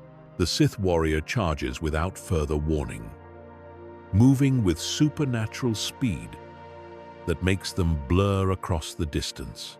Anakin meets the first strike, their lightsabers clashing in a shower of sparks that light up the dusty air. The crossguard design of the Sith's weapon is immediately apparent in its tactical advantage, the perpendicular blades protecting the warrior's hands while also creating additional attack angles that Anakin has to defend against. Obi-Wan and Ahsoka immediately engage the cultists, their blades flashing as they cut through the ranks of dark side worshippers who rush to defend their master and their work. The clone troopers provide covering fire, their disciplined volleys driving back the cultists who lack proper combat training, relying more on fanaticism than skill. Luke and Leia stand together at the rear, their training sabers in hand. They're not supposed to engage in combat, supposed to observe and learn. But when a cultist breaks through the line and charges directly at them with a vibroblade raised high, instinct takes over. Leia sidesteps with fluid grace, exactly as Ahsoka taught her, and uses the Force to trip the attacker. The cultist stumbles forward, off balance, and Luke brings his training saber down precisely on the cultist's hand.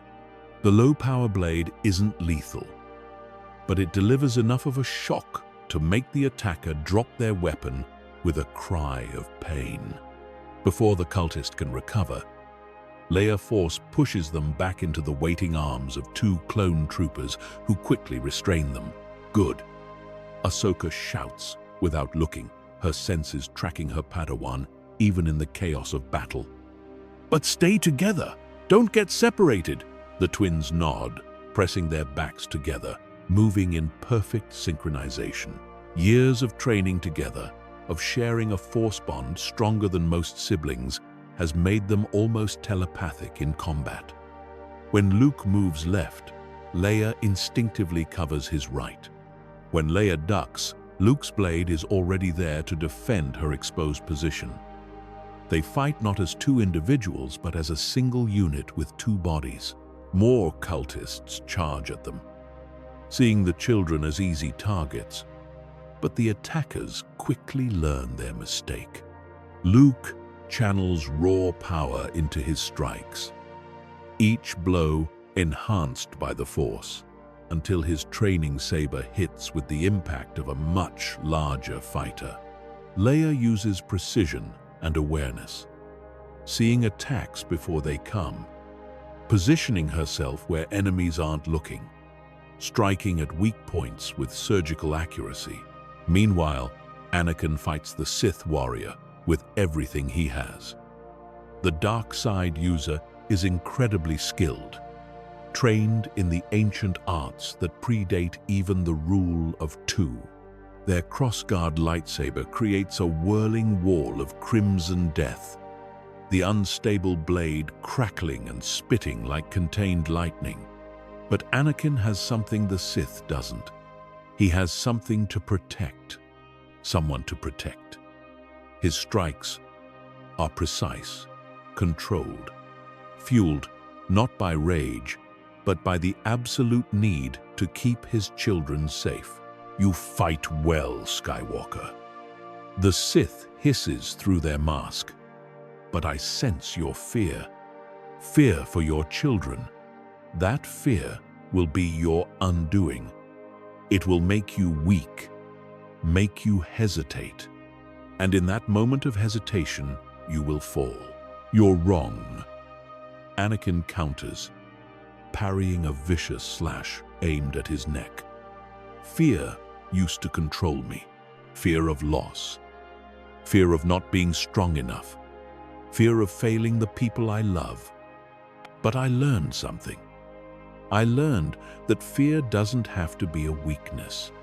When you transform fear into purpose, when you let love give you strength instead of making you desperate, you become stronger than any Sith can comprehend. He pushes back hard, driving the Sith warrior toward the edge of a cliff that drops away into a chasm of swirling red mist. His Form 5 technique, Gem So, is perfectly suited to this kind of aggressive assault. Each strike builds momentum. Each successful parry flows directly into a devastating counterattack. The Sith warrior is forced onto the defensive, their earlier confidence beginning to crack. Behind them, Obi-Wan and Ahsoka have cut through most of the cultists. The clone troopers have established a perimeter, their blue stun bolts taking down any cultists who try to flee or regroup. The battle is turning in the Jedi's favor. But then Luke notices something that makes his blood run cold. Dad, the weapon. It's activating. Everyone turns to see the ancient device beginning to glow with an eerie red light. The cultists' work has succeeded. Whatever final component they needed to install, whatever last circuit they needed to complete, it's done. The weapon is powering up, energy building in its core, like a star preparing to go supernova. Anakin realizes he has to make a choice.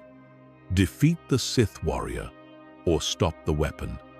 He can't do both. The warrior is too skilled to defeat quickly, and the weapon will reach critical mass in minutes. Once activated, it will petrify every living thing in the star system, everyone on this planet, everyone on the Republic cruiser in orbit, everyone on the nearby inhabited moons. Billions of lives hang in the balance. But then he looks at his children, standing together against the cultists, and he realizes something. He doesn't have to do both. He doesn't have to be the hero who saves the day alone. He has help. He has family. Luke, Leia, the control panel. Stop the weapon, now. The twins don't hesitate. They sprint toward the weapon platform, their legs pumping as fast as they can, dodging falling debris and cultist attacks. Clone troopers provide covering fire, their blaster bolts creating a corridor of safety for the children to run through. Ahsoka breaks off from her battle to follow, ready to protect her Padawan if needed. As they reach the platform, Luke and Leia stare up at the massive device. It's incredibly complex, covered in Sith script and ancient controls that they don't recognize. Energy crackles across its surface, building toward a catastrophic release. The platform itself is shaking, chunks of stone breaking loose and falling into the chasm below. How do we stop it? Luke asks desperately, his hands hovering over the controls but afraid to touch anything. I don't know how this works. I don't even know what half these symbols mean. Leia closes her eyes, placing her hands on the cold metal surface of the device. She reaches out through the Force, not trying to understand the technology mechanically, but feeling it, sensing how the energy flows through it, following the currents of power like tracing streams to their source. There, that conduit. She points to a thick cable running from the control panel into the heart of the weapon. If we overload it, the whole system should shut down before it can fire. But how do we overload it? Luke looks at the cable, which is as thick as his arm and crackling with barely contained energy together. Leia says, her voice filled with certainty. We channel the Force through it, more energy than it's designed to handle. We overload it by feeding it power until it breaks. That could kill us. The feedback could fry our nervous systems. Leia meets her brother's eyes, and through their bond, she shares not just thoughts but feelings, determination, love, the absolute certainty that this is what they were meant to do. Maybe, but billions of people will definitely die if we don't try. What would Dad do? Luke feels his fear transform into resolve. His sister is right. This is what being a Jedi means. Risking yourself to save others. He takes her hand, their fingers intertwining. Together then, always together. The twins place their free hands on the conduit and begin channeling the Force. Not physically moving anything, but feeding energy directly into the system. It's a technique they've only read about in ancient texts, never attempted. Something Yoda mentioned was incredibly dangerous for anyone except the most experienced masters. But they don't have a choice. Energy flows from them into the conduit. The Force moves through their bodies like electricity, burning through their nerves, making their muscles spasm. It hurts. By all the stars, it hurts worse than anything they've ever felt. Luke screams. Leia grits her teeth so hard she tastes blood. But they don't let go. They pour more power into the system, working in perfect sync. Their twin bond allowing them to combine their strength in ways individual Jedi never could. The conduit begins to glow. First red, then orange, then white hot.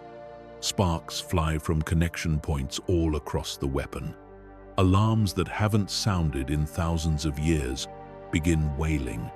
The ancient Sith device, built to withstand any external attack, never anticipated this. An attack from within. Two children pouring the Force itself into its core until something has to give. With a sound like a thunderclap, the conduit explodes. The force of the blast throws Luke and Leia backward. They tumble across the platform, their clothes smoking, their skin burned where they touched the conduit. The weapon's glow flickers, stutters, and dies.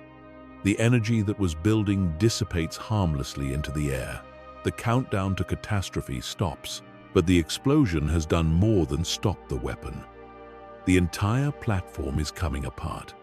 Chunks of stone the size of speeder bikes are breaking loose and falling into the chasm. The ancient architecture weakened by millennia and never meant to handle this kind of energy feedback, is collapsing. Ahsoka races across the disintegrating platform. Force-enhanced leaps carrying her from stable piece to stable piece. She reaches Leia first, scooping the girl into her arms. "Master Skywalker!" "I've got Leia." "Get Luke." Anakin sees his son lying prone on the crumbling platform, smoke rising from his small body, and his heart stops. The Sith warrior he's fighting sees his distraction and takes advantage, landing a kick to Anakin's chest that sends him stumbling back. But Anakin doesn't care. His son needs him. His children need him. Everything else is secondary. He reaches into the Force and pulls, using telekinesis with more raw power than he's ever channeled before. Luke's body lifts into the air, flying across the distance into his father's arms. The moment Anakin has his son, he runs. Behind him, the Sith warrior tries to pursue, but the platform they're standing on breaks away completely, sending them tumbling into the red mist below. Whether the Sith survives that fall or not, Anakin doesn't know and doesn't care. The Jedi and clones retreat to their landing craft as the entire temple complex collapses in on itself. Ancient architecture that stood for thousands of years crumbles to dust in minutes. They barely make it to the ship before the landing zone itself disintegrates. Massive sinkholes opening up where solid ground stood moments before. As the ship lifts off and breaks atmosphere, heading back to the safety of the cruiser in orbit, Anakin and Ahsoka take the twins to the medical bay. The ship's medical droid scans them immediately, its sensors beeping with concern. They have severe neural trauma from Force burnout. The droid reports in its flat, emotionless voice. Second-degree burns on their hands and arms. Extreme exhaustion, but they will survive. Recommended treatment: Bacta immersion for 12 hours, followed by a week of rest and limited Force use. Anakin pulls both children into a fierce embrace, not caring about their injuries, just needing to hold them. "Don't you ever scare me like that again. Do you understand? Never again did we do good, Dad." Luke asks weakly, his voice barely a whisper. "Did we save everyone? You did incredible. You saved billions of lives, but you also could have died.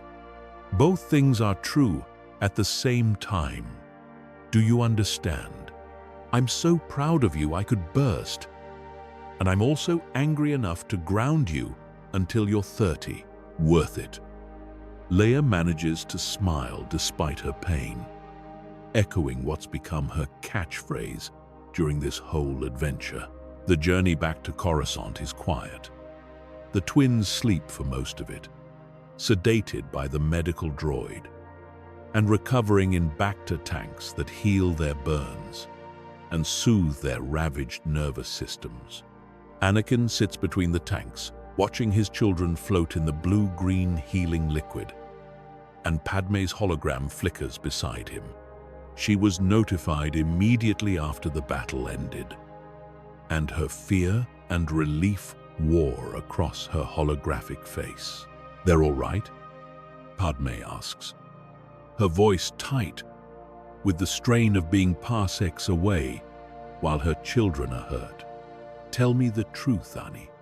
Are they really okay?" "Physically, yes.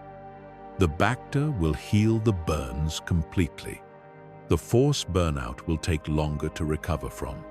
They won't be able to use their abilities fully for at least a month, maybe longer." Anakin's voice is thick with emotion. "Emotionally, I don't know. They faced the dark side at its strongest. They almost died, saving billions of people. That's a lot for 12-year-olds to process. And you? How are you holding up?" Anakin is quiet for a long moment, watching bubbles rise through the Bacta tanks.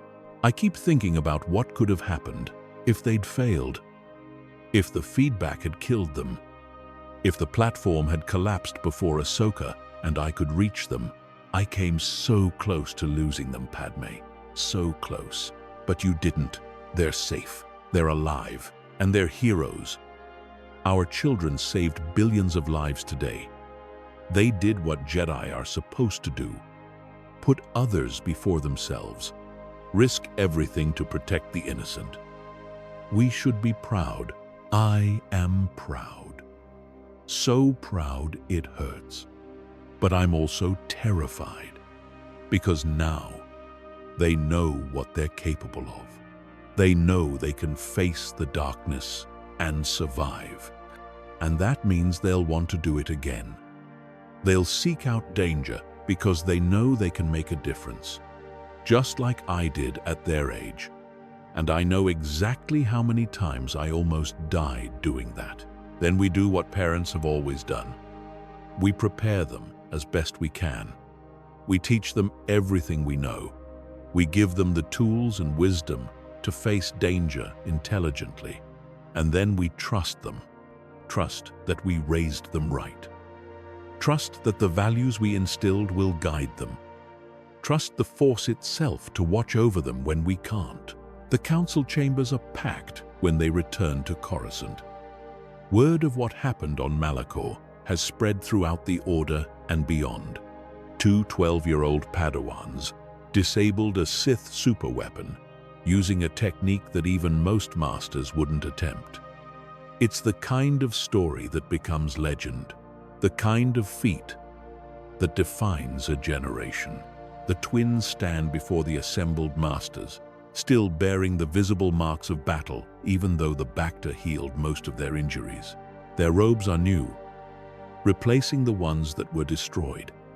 But there are Bacta patches on their hands, and they move with the careful stiffness of people whose bodies recently remembered what pain felt like. Mace Windu's expression is unreadable as he surveys them, his dark eyes moving from Luke to Leia and back again. Luke Skywalker, Leia Skywalker, you disobeyed direct orders when you stowed away on a military vessel. You put yourselves in danger unnecessarily. You could have compromised the entire mission with your recklessness.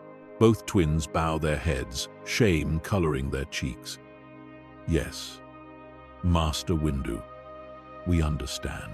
However, Mace continues, and his stern expression cracks slightly, allowing a hint of approval to show through. Your actions also saved countless lives. You disabled a superweapon that would have killed billions, possibly trillions if the cult had been able to replicate it elsewhere. You showed courage, skill, and most importantly, you worked together. You exemplified what the Jedi are meant to be.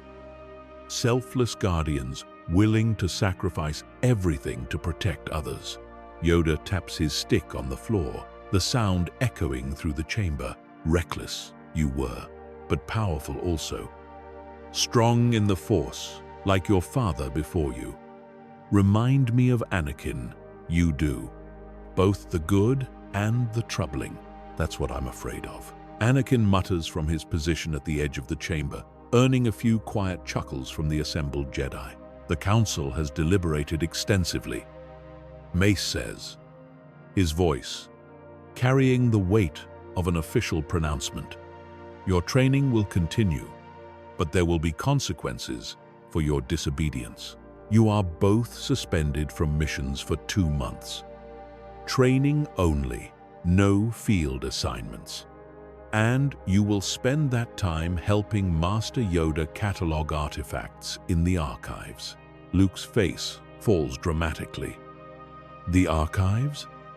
That's worse than any physical punishment you could give us. This time the laughter is louder and more open. Even Mace allows himself a small smile. Learn patience. You will, Yoda says, his eyes twinkling with amusement.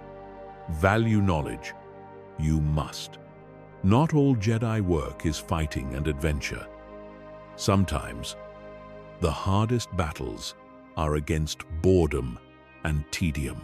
As the family leaves the council chambers together, united despite the stern words and official punishments, Ahsoka walks beside Leia.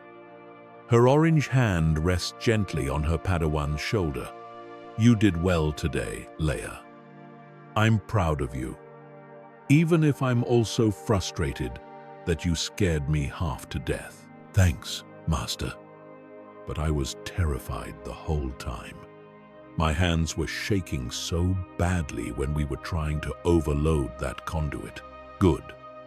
Fear is natural. It means you understand the stakes, understand the danger. What matters is what you do with that fear. Do you let it paralyze you, or do you act despite being afraid?" You chose to act. You chose to save lives, even though you were terrified. That's the definition of true courage. Luke walks with his father, his usual enthusiasm dimmed by exhaustion and the lingering effects of Force burnout. "Dad, I felt it. The dark side. When we were channeling the Force into that weapon, it was like the darkness was reaching for us, trying to grab us, whispering that we could take that power for ourselves, use it for our own purposes." Anakin stops walking and kneels to meet his son's eyes, his hands gripping Luke's shoulders firmly. "I know that feeling better than anyone.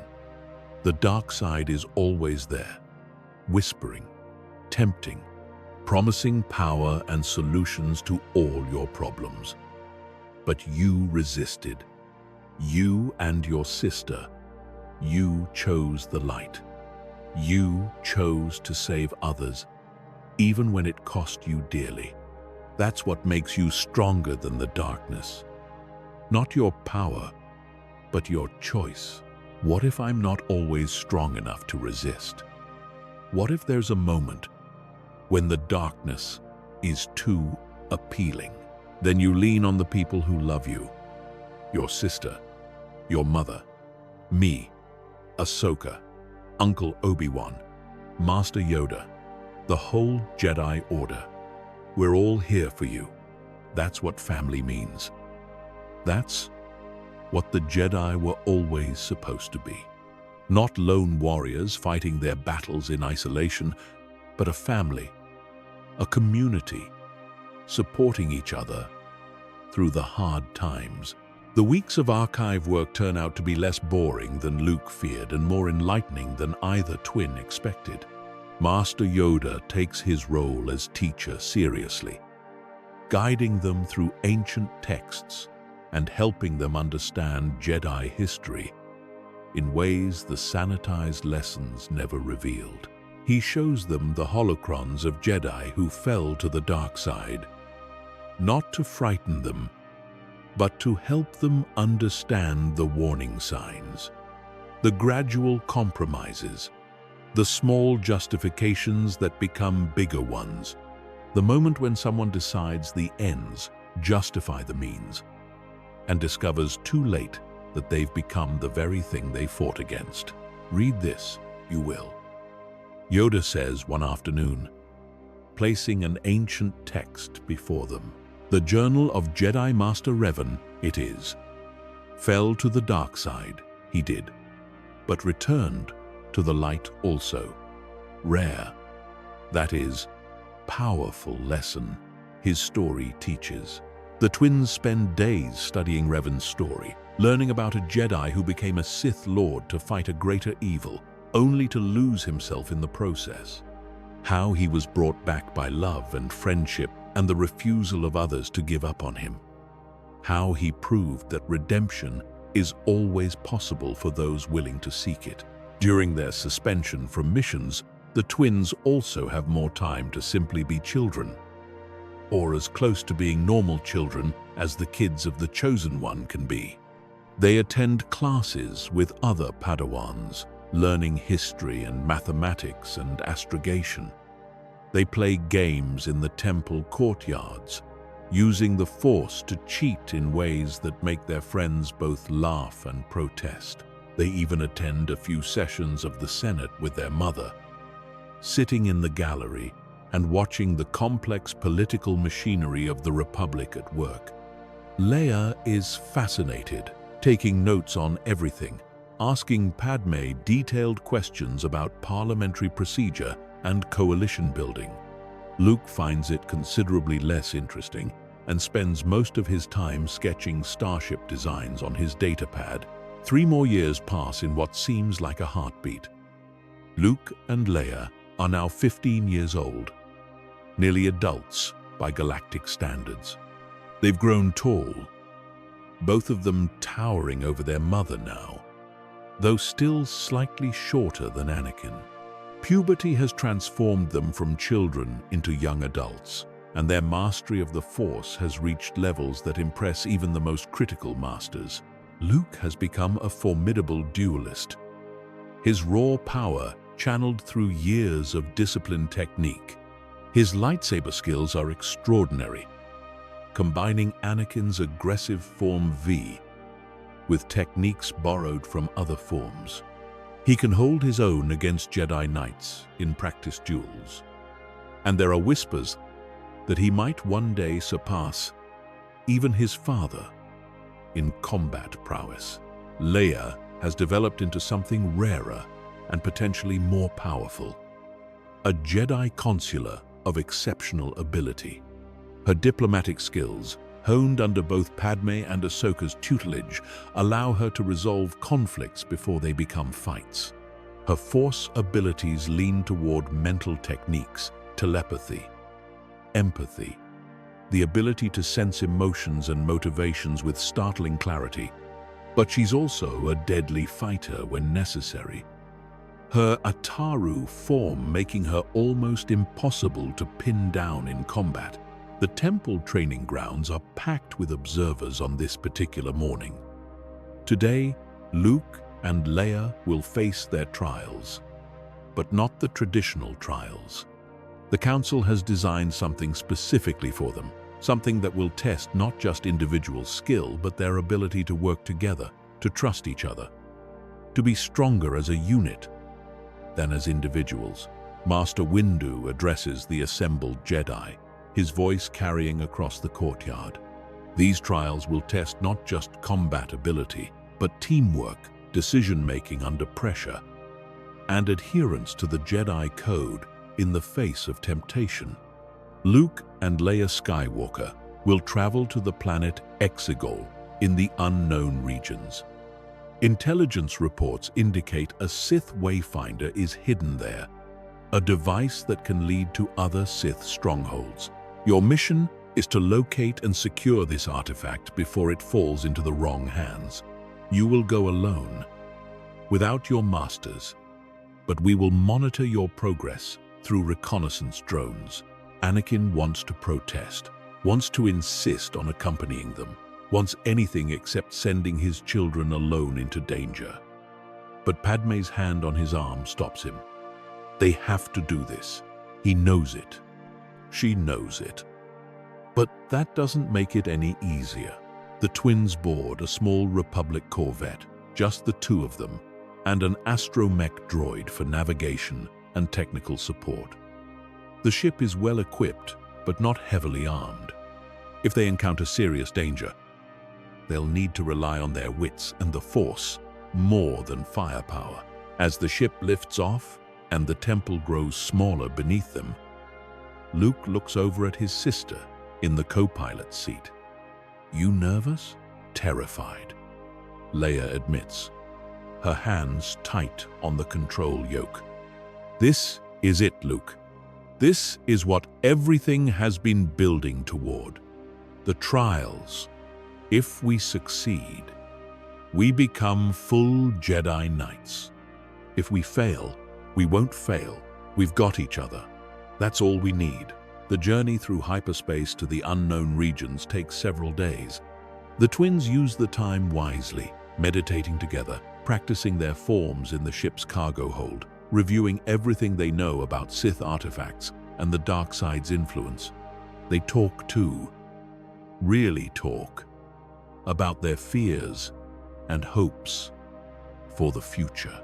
One evening, as they sit in the cockpit watching the swirling colors of hyperspace, Luke asks the question that's been on his mind for months. Do you ever wonder what it would have been like if Dad had fallen to the dark side the way he almost did?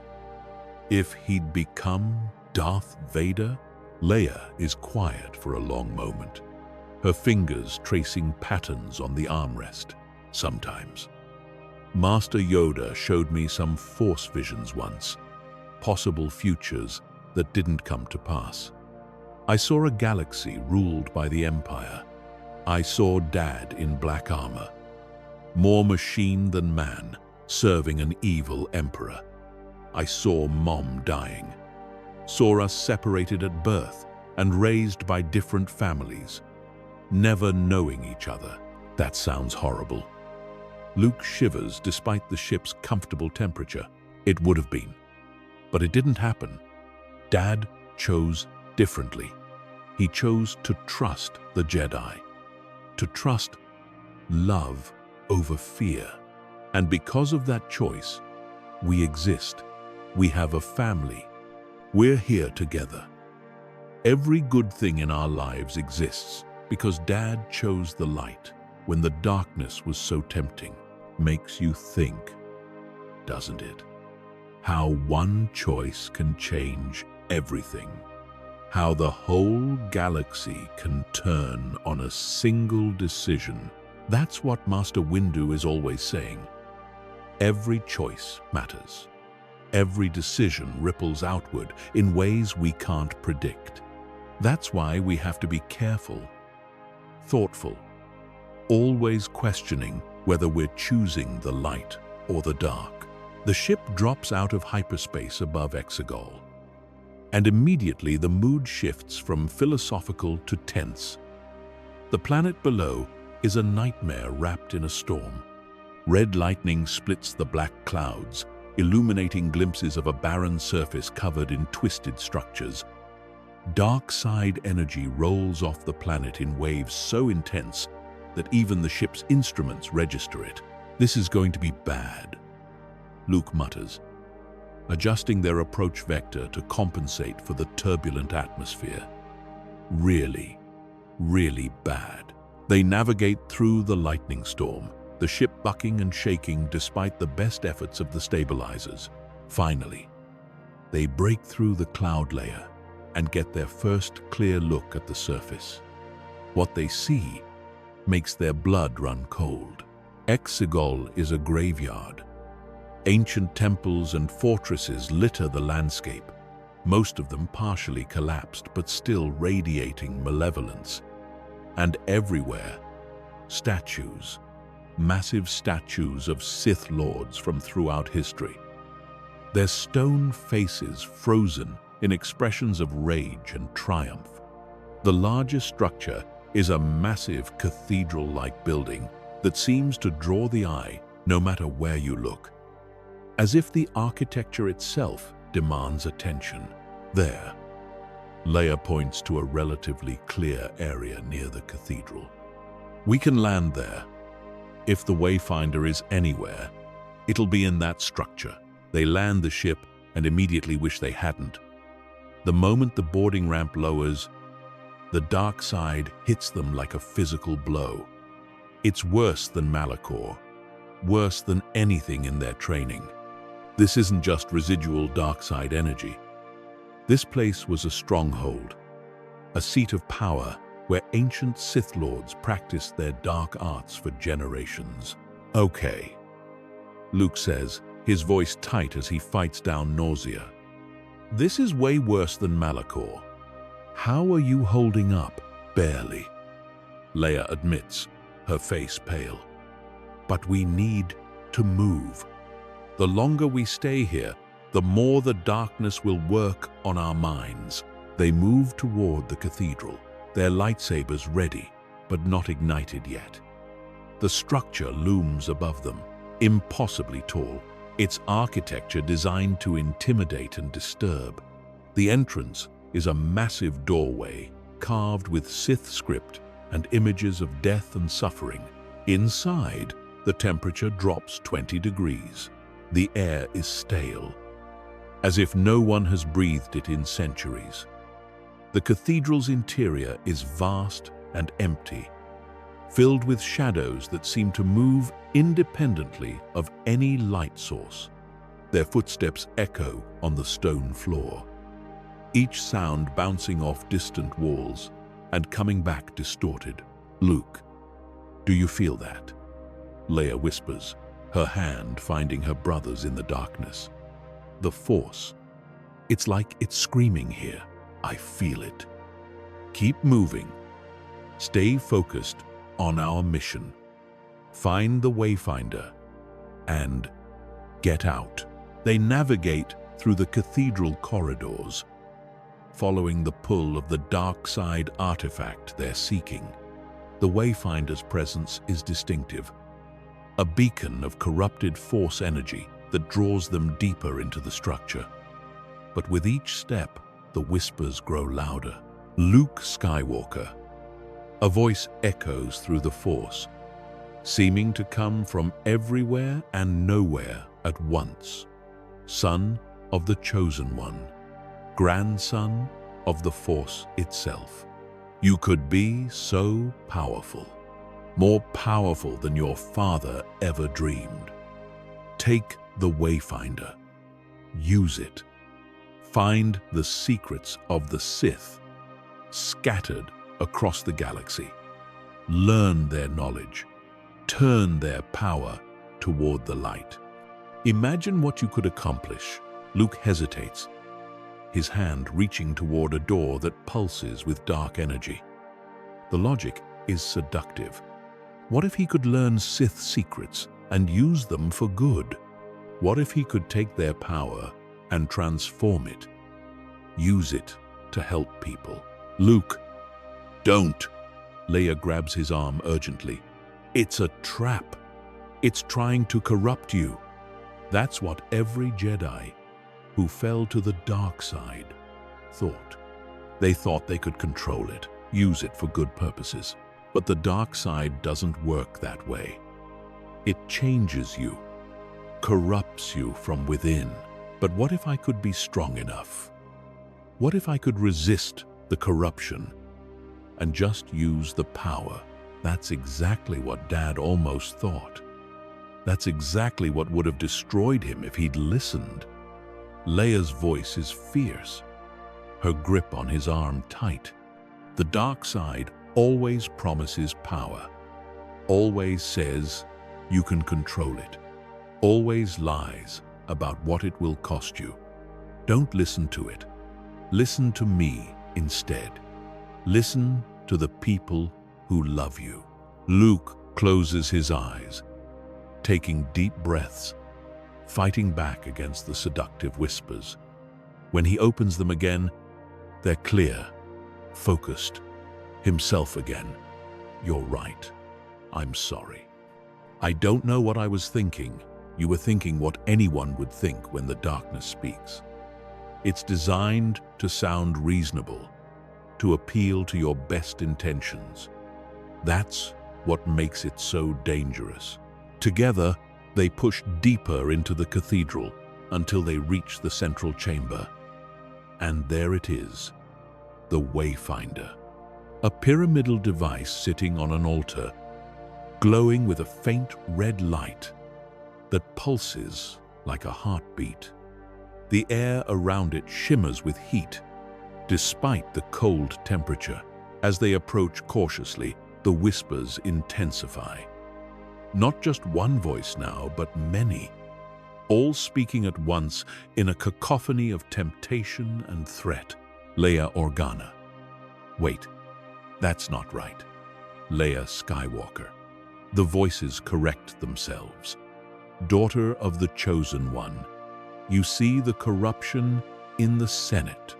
You know there are senators who would sell out their own people for profit. You know there are injustices the Republic allows because changing them is politically inconvenient. With the Wayfinder, you could find ancient Sith knowledge, not to fall to darkness, but to understand power, true power, the power to force change, to make the galaxy better, whether the corrupt senators agree or not. Leia feels the pull, feels the logic working its way into her thoughts. She does see corruption. She does know that the Republic's bureaucracy allows terrible injustices to continue. What if she could force them to change? Use Sith techniques, not for evil, but for righteous purposes. But then she remembers her mother's teachings. Padme Amidala, one of the greatest senators in Republic history, who fought corruption through legal means, through building coalitions, through changing hearts and minds, rather than forcing compliance. It's harder that way, slower, but the changes last because people choose them rather than having them imposed through fear. No, Leia says firmly, speaking both to the voices and to herself. The ends don't justify the means. If I use dark side power to force good outcomes, I become a tyrant. A benevolent dictator, maybe, but still a dictator. That's not what the galaxy needs. It needs people willing to do the hard work of actual change. The twins reach the altar together, their minds clear despite the constant assault of dark side whispers. They carefully secure the Wayfinder in a force-dampening container they brought specifically for this purpose. The moment it's sealed, the whispers quiet slightly, as if disappointed. But just as they turn to leave, the chamber doors slam shut with a boom that echoes like thunder. From the shadows, figures emerge.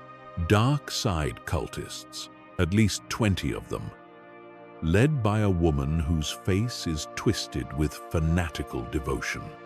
She wears the robes of a Sith acolyte, and in her hand, she holds an ancient lightsaber that ignites with a blade of deepest crimson. The leader steps forward, her voice filled with zealous fury. "You will give us the Wayfinder, Jedi whelps, or you will die in this holy place. Your blood consecrating the stones just as the blood of 1,000 Jedi before you has done." Leia steps forward, her voice calm and diplomatic despite the danger. "We don't want to fight you, but we can't let you have this weapon. It's too dangerous. The Sith brought only suffering to the galaxy. Surely you can see that." The woman's face contorts with rage. The Sith brought order. They brought strength. Under Palpatine, the galaxy was unified, safe, secure. It was only the Jedi's treachery that brought chaos. "You actually believe that?" Luke asks, genuinely confused. "Palpatine started a war that killed billions. He created the Clone Wars just to give himself more power. How is that order? You're young. You don't understand. You've been poisoned by Jedi lies." "Then this conversation is over," Leia says sadly, igniting her green lightsaber. The blade springs to life, with that familiar snap-hiss sound that's become like music to her ears. Luke ignites his blue blade, standing back to back with his sister. "We tried talking. Dad always says, that's the first choice. Fighting is the last resort." The cultists attack in a wave of fanaticism and fury. There are too many of them for a fair fight. But the twins don't need fair, they need effective. And 15 years of training, of fighting together, of sharing a force bond that lets them read each other's thoughts, has made them devastatingly effective.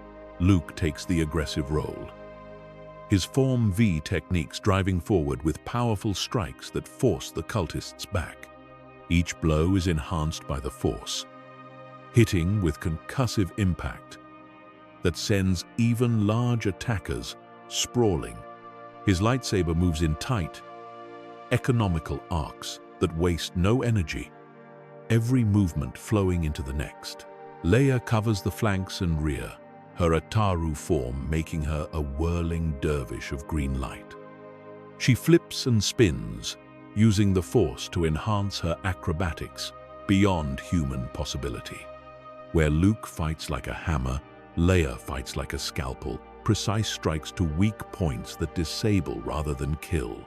The cultist leader, the Sith acolyte, is more skilled than her followers. She moves with trained precision, her crimson blade seeking openings in the twins' defense.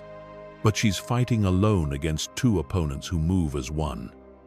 When she attacks Luke, Leia is there to deflect. When she turns to face Leia, Luke's blade is already intercepting her strike. The fight is intense but relatively brief. The cultists are zealots, not warriors. Within minutes, most are disarmed and subdued, unconscious from stun strikes, or simply exhausted from fighting opponents far beyond their skill level. The twins deliberately avoid killing strikes, staying true to Jedi principles, even in the heat of battle. The leader fights on, even when her followers have fallen, her movements growing more desperate and aggressive.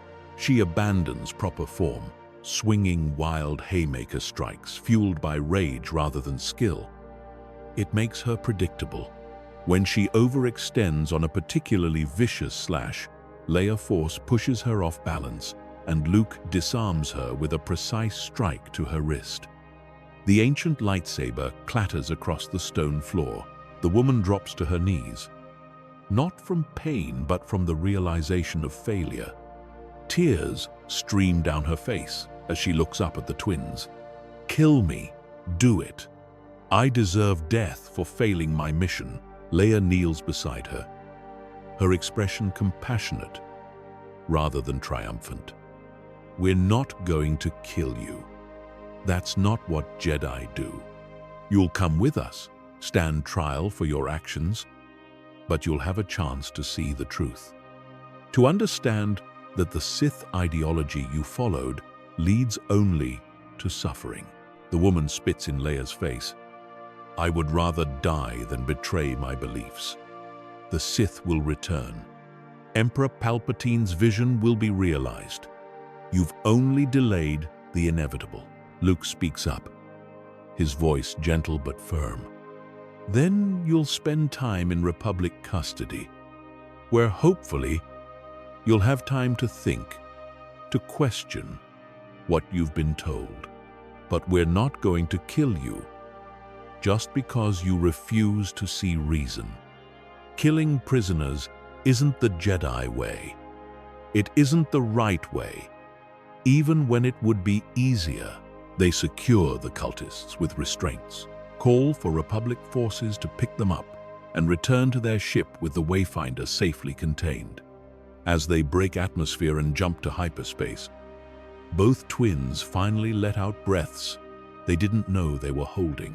"We did it," Luke says, a grin spreading across his face. "We actually did it.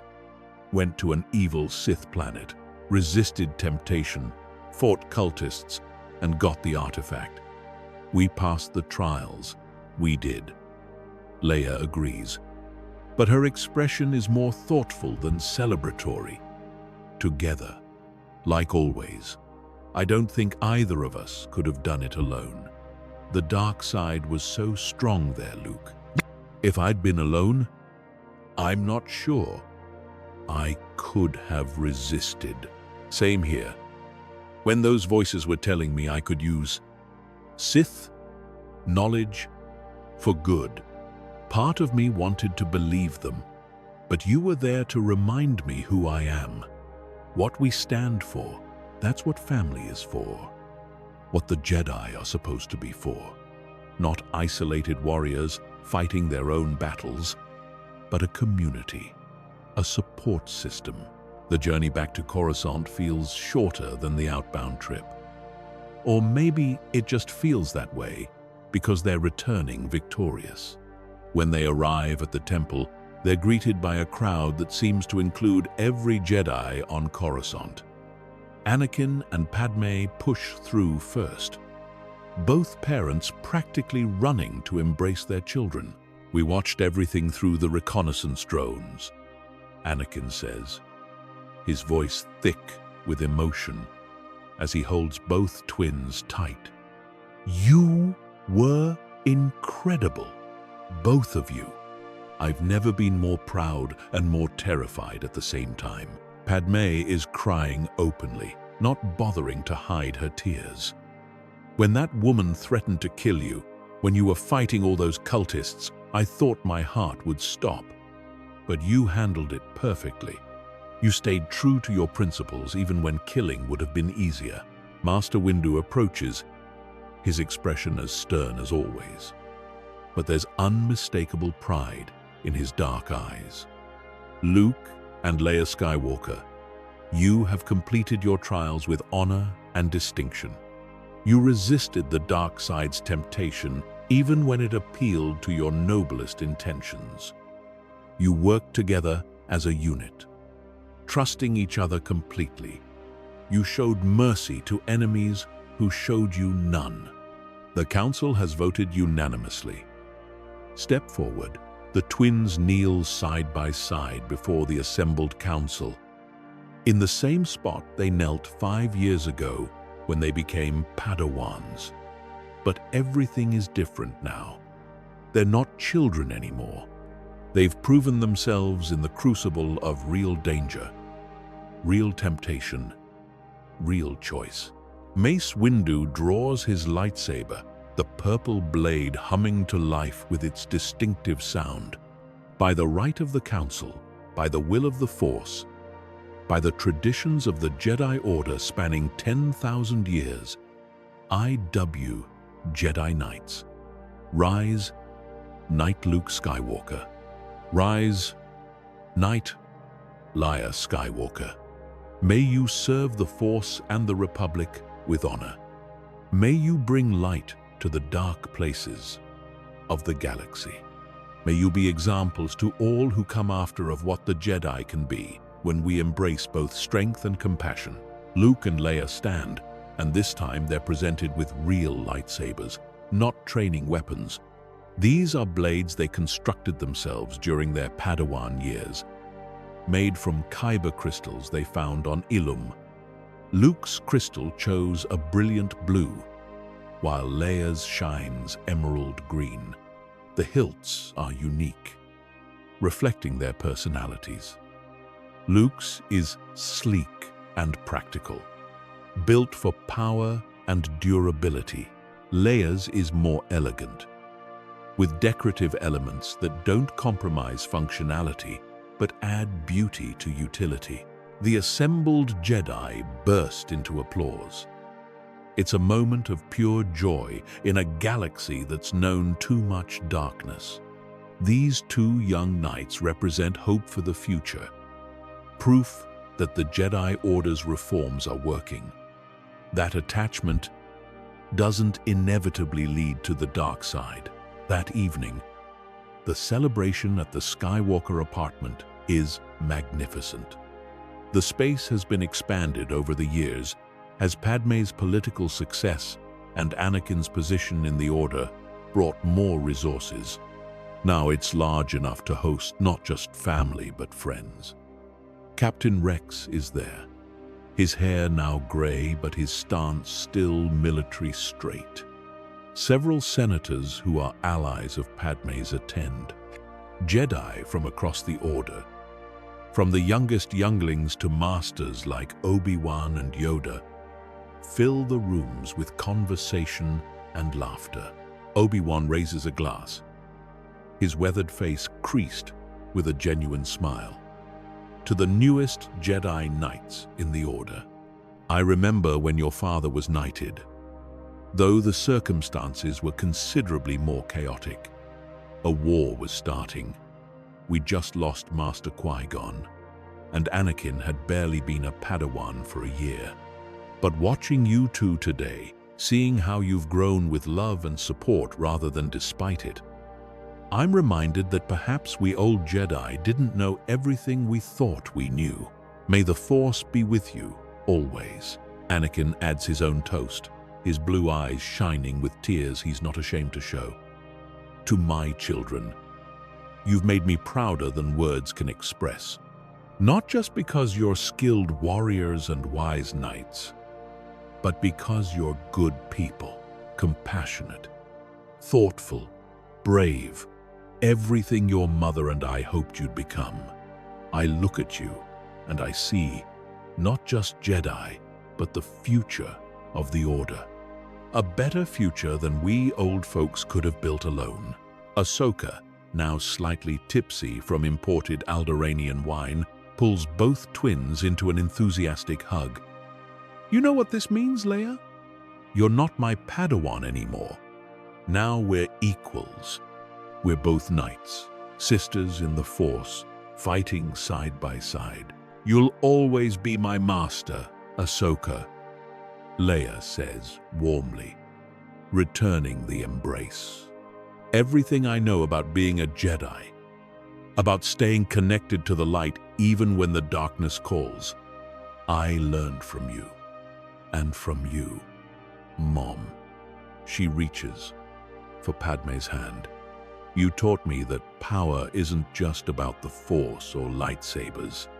Sometimes the most powerful thing you can do is listen, understand, build bridges instead of walls.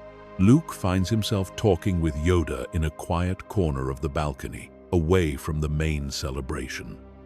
The ancient Jedi Master looks up at the young knight with eyes that have seen centuries of the Order's history. Much like your father you are, Yoda says thoughtfully. Strong in the Force, powerful, quick to act, but learned from his mistakes. You have. Control your emotions better. Trust your family. Choose love over fear. I had better teachers.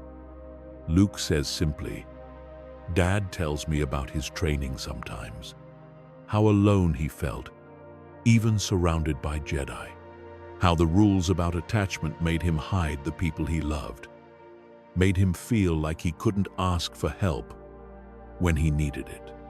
Leia and I never had to face that. We always knew we had family to support us. Changed, the Order has. Because of your family. Proof you are that attachments strengthen rather than weaken when approached with wisdom. Grateful I am to have seen this before I joined the Force. 870 years I have trained Jedi, but never have I seen younglings raised as you were, with parents, with love, with family. Better Jedi you may become than any in our history. The party continues late into the night. At one point, Luke and Leia slip away to the balcony, looking out over the Coruscant skyline, just as they have countless times throughout their childhood. The city sparkles with billions of lights, each one representing a life, a story, a person they're now sworn to protect. So what happens now? Luke asks, echoing a question he asked years ago when they first became Padawans. We're knights. We've passed the trials. But what does that actually mean? What changes? Everything and nothing, Leia says thoughtfully. We're still us, still brother and sister, still part of this family. But now we have real responsibility, real authority. The missions won't be training exercises anymore. The dangers will be genuine. The choices we make will affect real people's lives. Are you scared, terrified, but also excited?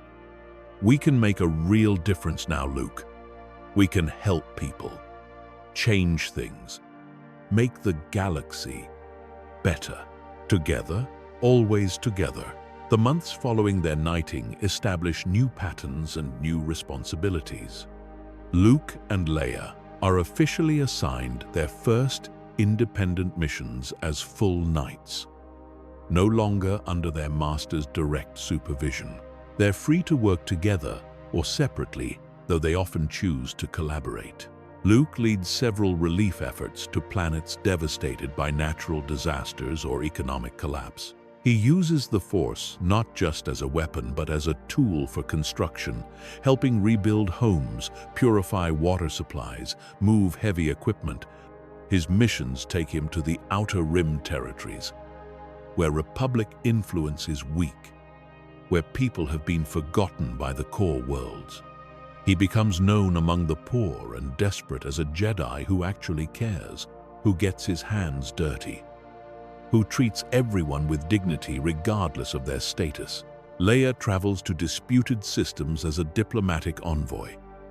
Her unique status as both Jedi Knight and daughter of Senator Amidala, giving her credibility with all sides. She mediates territorial disputes, negotiates trade agreements, helps planetary governments transition from wartime to peacetime economies. Her political acumen, combined with her Force sensitivity, makes her extraordinarily effective at reading negotiating partners, understanding their true motivations and concerns beneath their stated positions. Anakin watches his children depart on their various missions from the temple landing platform, and it never gets easier. He stands beside Padme, her hand in his, as they watch Luke's ship lift off toward a famine-stricken colony in the Mid-Rim. It never stops being hard.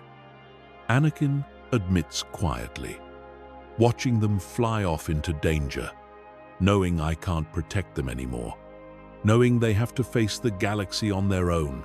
No. Padme agrees, leaning against him, but we have to trust them. Trust that everything we taught them will guide them when we can't be there. Trust the Force itself to watch over them. Do you think they'll be okay? Facing everything that's out there? Padme turns to look at her husband, her brown eyes reflecting the afternoon Sunday. They have each other, Ani. They have us. They have the entire Jedi Order behind them. They have the values we instilled, the training they've received, and most importantly, they have love. Real, genuine love that doesn't make them weak, but makes them strong. They'll be more than okay. They'll be extraordinary. She's right, of course. Over the following years, Luke and Leia's reputation grows throughout the galaxy. They become known not as the children of the Chosen One trading on their father's legacy, but as great Jedi in their own right. The Skywalker twins, people call them.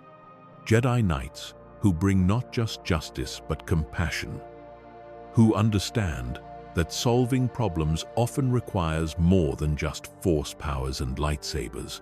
Luke's work in the Outer Rim transforms entire systems. He doesn't just provide emergency relief and leave. He helps communities build sustainable infrastructure, establishes educational programs, trains local security forces to protect themselves from pirates and raiders. He shows people that the Republic and the Jedi haven't forgotten them, that they matter, that their lives have value.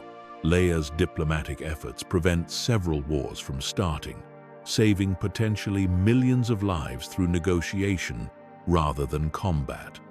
She pushes for reforms in the Senate, advocating for clone rights, better treatment of Outer Rim worlds, increased oversight of corporate exploitation. Her mother's political allies become her allies. and together they work to rebuild the Republic into something better than it was before Palpatine's corruption. On their 21st birthday, the family gathers once more. Luke and Leia have both been away on extended missions and haven't seen each other in 3 months. Their longest separation since birth. Their reunion is joyful, full of stories and laughter as they catch up on everything they've experienced. Anakin, now in his early 40s, has embraced his role as a reformer within the Jedi Order. He heads the training program, working to implement the lessons learned from raising his own children. The Order now allows Jedi to maintain contact with their birth families when possible. They emphasize emotional intelligence alongside combat training. They teach younglings that love is not the enemy but attachment to outcomes, selfish possession, and fear of loss. Padme has become one of the most influential senators in the Republic, a voice of reason and reform that both conservatives and progressives respect. She's championed legislation that has fundamentally changed how the Republic treats its clone population, granting them full citizenship and veterans benefits.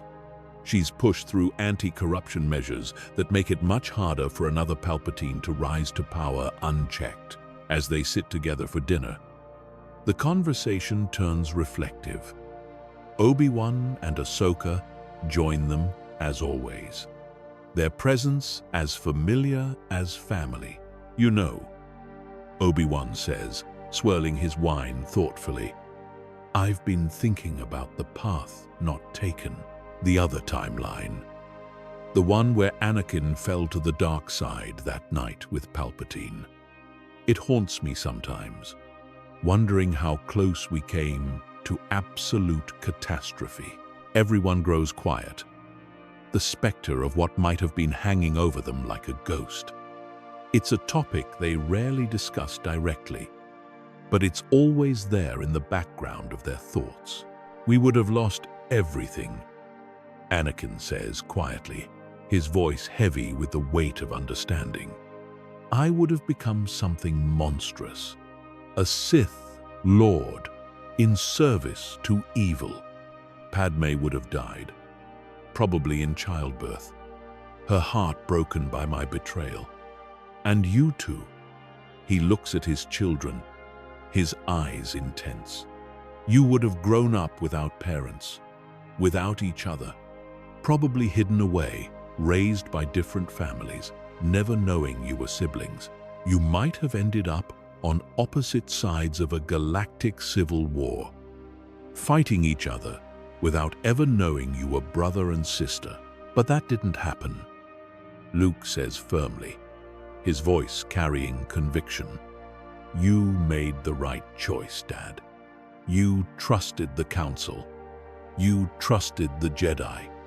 You trusted love over fear. And because of that choice, all of this exists. This family, this life, everything good we have," Leia adds, her voice thoughtful. "And your choice saved more than just our family. It saved the Republic, prevented the Empire from rising, stopped a galactic genocide that would have killed billions. One person's choice, one moment of trusting the light instead of giving in to fear, changed the fate of trillions of people." Anakin feels tears streaming down his face, not bothering to hide them. "The Jedi Order taught me many things.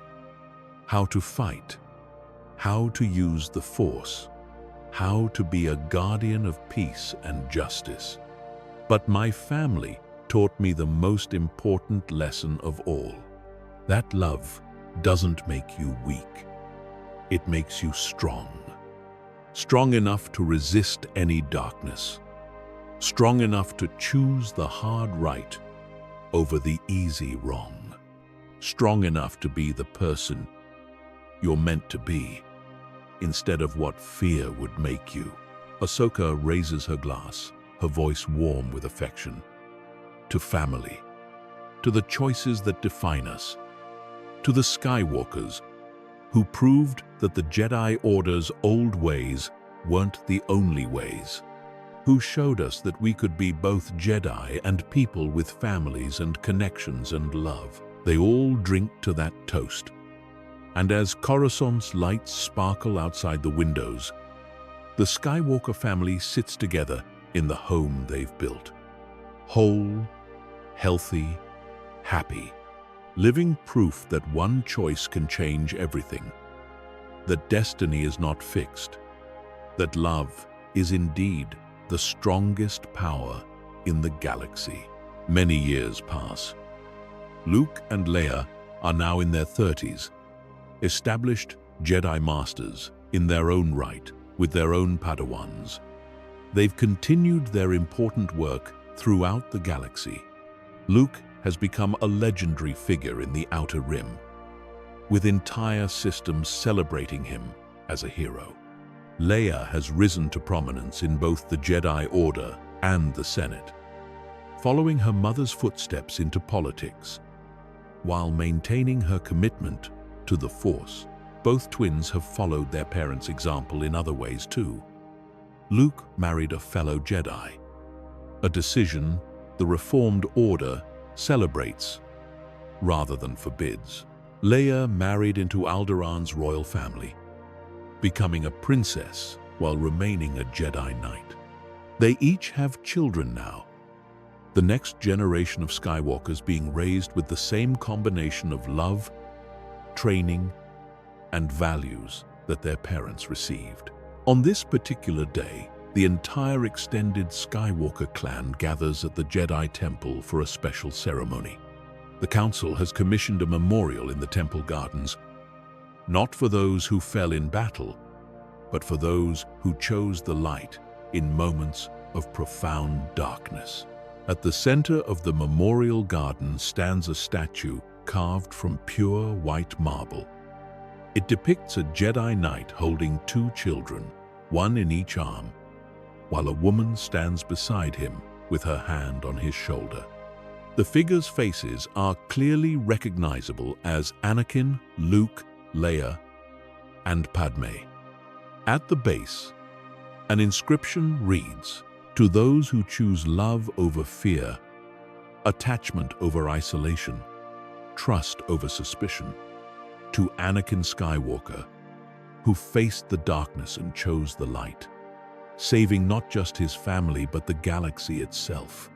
May his example inspire all who walk the Jedi path. That true strength comes not from power alone, but from love, family, and the courage to trust others in our moments of greatest need." Anakin stands before the statue with Padme beside him, his hair now more gray than brown, lines of age and wisdom marking his face. He didn't know they were planning this memorial, and the sight of it moves him deeply. Mace Windu, now the Grand Master of the Order, his own face lined with age, but his presence still commanding, speaks to the assembled crowd. The entire Order has gathered, hundreds of Jedi from across the galaxy, along with senators, dignitaries, and citizens who came to honor the man who saved the Republic. "Your family changed everything, Anakin," Mace says, his voice carrying clearly across the garden. Not just by defeating Palpatine, though that victory saved billions of lives, but by proving that the Jedi Order could evolve, could grow beyond our limitations and dogmas, could embrace the truth that love and attachment, approached with wisdom and selflessness, make us stronger rather than weaker. This memorial stands not just for you, but for every Jedi who will come after, reminding them that the Force flows through all things, including the connections between people who care for each other. Luke and Leia stand with their own children now, 3 grandchildren for Anakin and Padme. The children range in age from 5 to 10, all of them Force-sensitive, all being raised in the Reformed tradition that allows them to know their parents and grandparents. The youngest, a girl of 5 named Shmi, after her great-grandmother, tugs on Luke's robe. Grandpa Ani looks sad. She whispers, "Is he okay?" Luke kneels beside his daughter, his voice gentle. "Those are happy tears, sweetheart. Sometimes people cry when they're overwhelmed with good feelings, not just bad ones." Grandpa is remembering how close he came to losing all of this.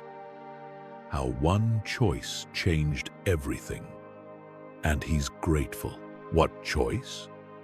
The girl asks with a child's innocent curiosity.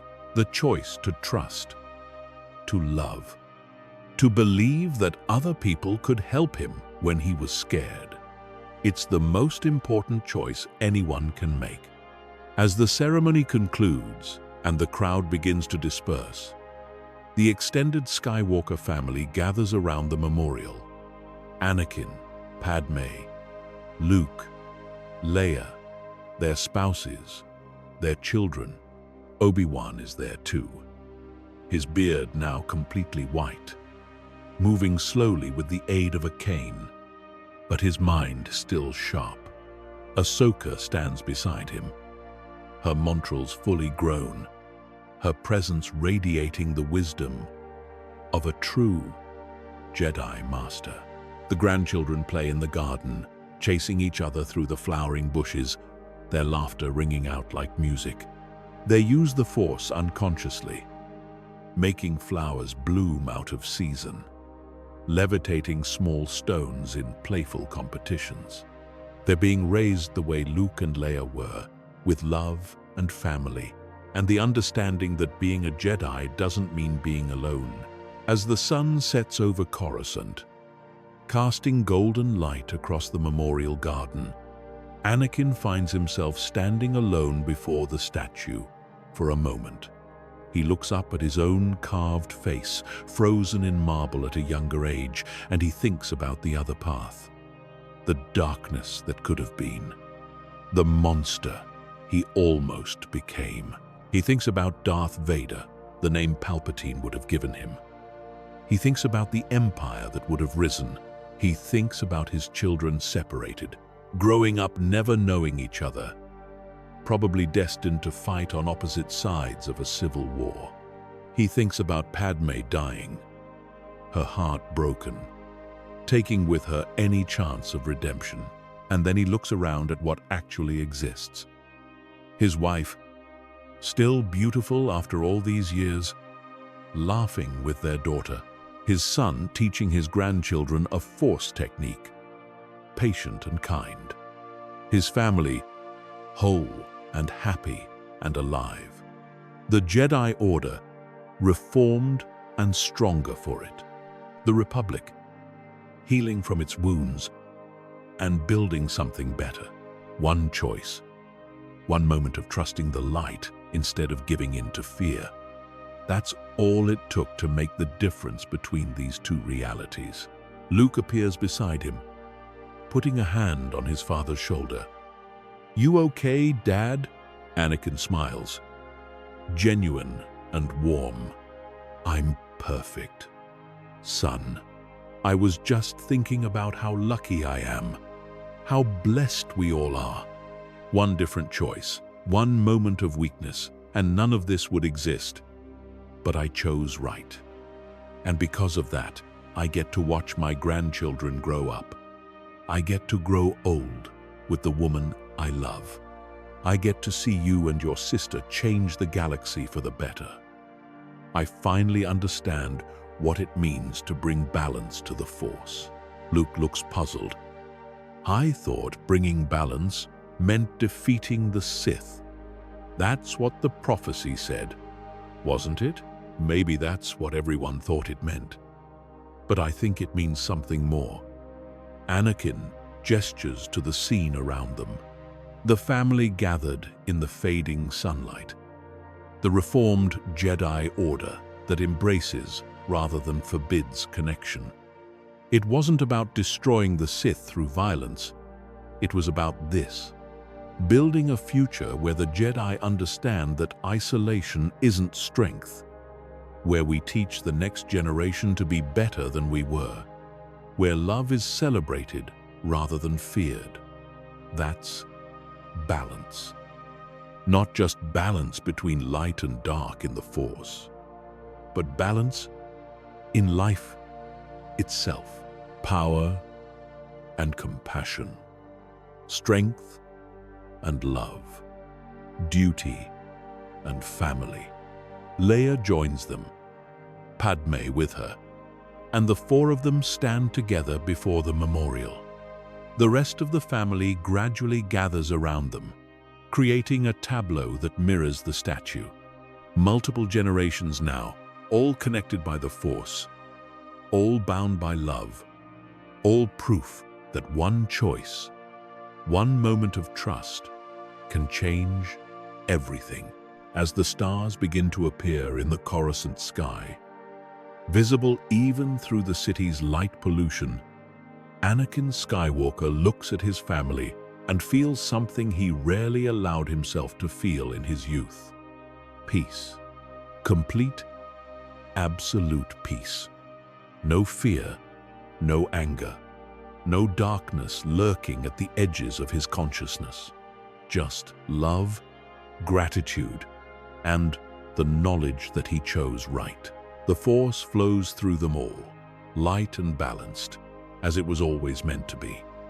And in that moment, surrounded by everyone he loves, Anakin finally understands the true meaning of the prophecy. He wasn't meant to bring balance alone. He was meant to raise a generation that could carry that balance forward, to prove that the Jedi could change, to show that love, true love, is not the path to the dark side, but the foundation of the light. Behind them, the memorial statue stands eternal, a reminder carved in stone that choices matter, that every day, every moment, we choose who we become. That fear will always whisper its seductive promises, but love can always drown out that voice if we let it. That being strong enough to ask for help, to trust others, to open your heart despite the risk, is the greatest power any Force user can master. The Skywalker family stands together as night falls over Coruscant. 3 generations, all alive, all together, all proof that the prophecy came true, not through destruction, but through creation, not through ending darkness, but through nurturing light, not through one hero's sacrifice, but through one father's choice to trust, to love, to believe that together, with family, anything is possible. And somewhere in the Force, the spirits of those who came before, Qui-Gon Jinn, and countless other Jedi who gave their lives for the light, look down on this scene and smile. The future they fought for, the galaxy they dreamed of, has finally come to pass. Not perfect, never perfect, but better, always striving to be better. And that's all anyone can ask. That's our theory. The Star Wars universe is a galaxy filled with exciting stories and possibilities, and we love exploring them. If you want to accompany us on this journey to a galaxy far, far away, then please like, share, and subscribe to our channel.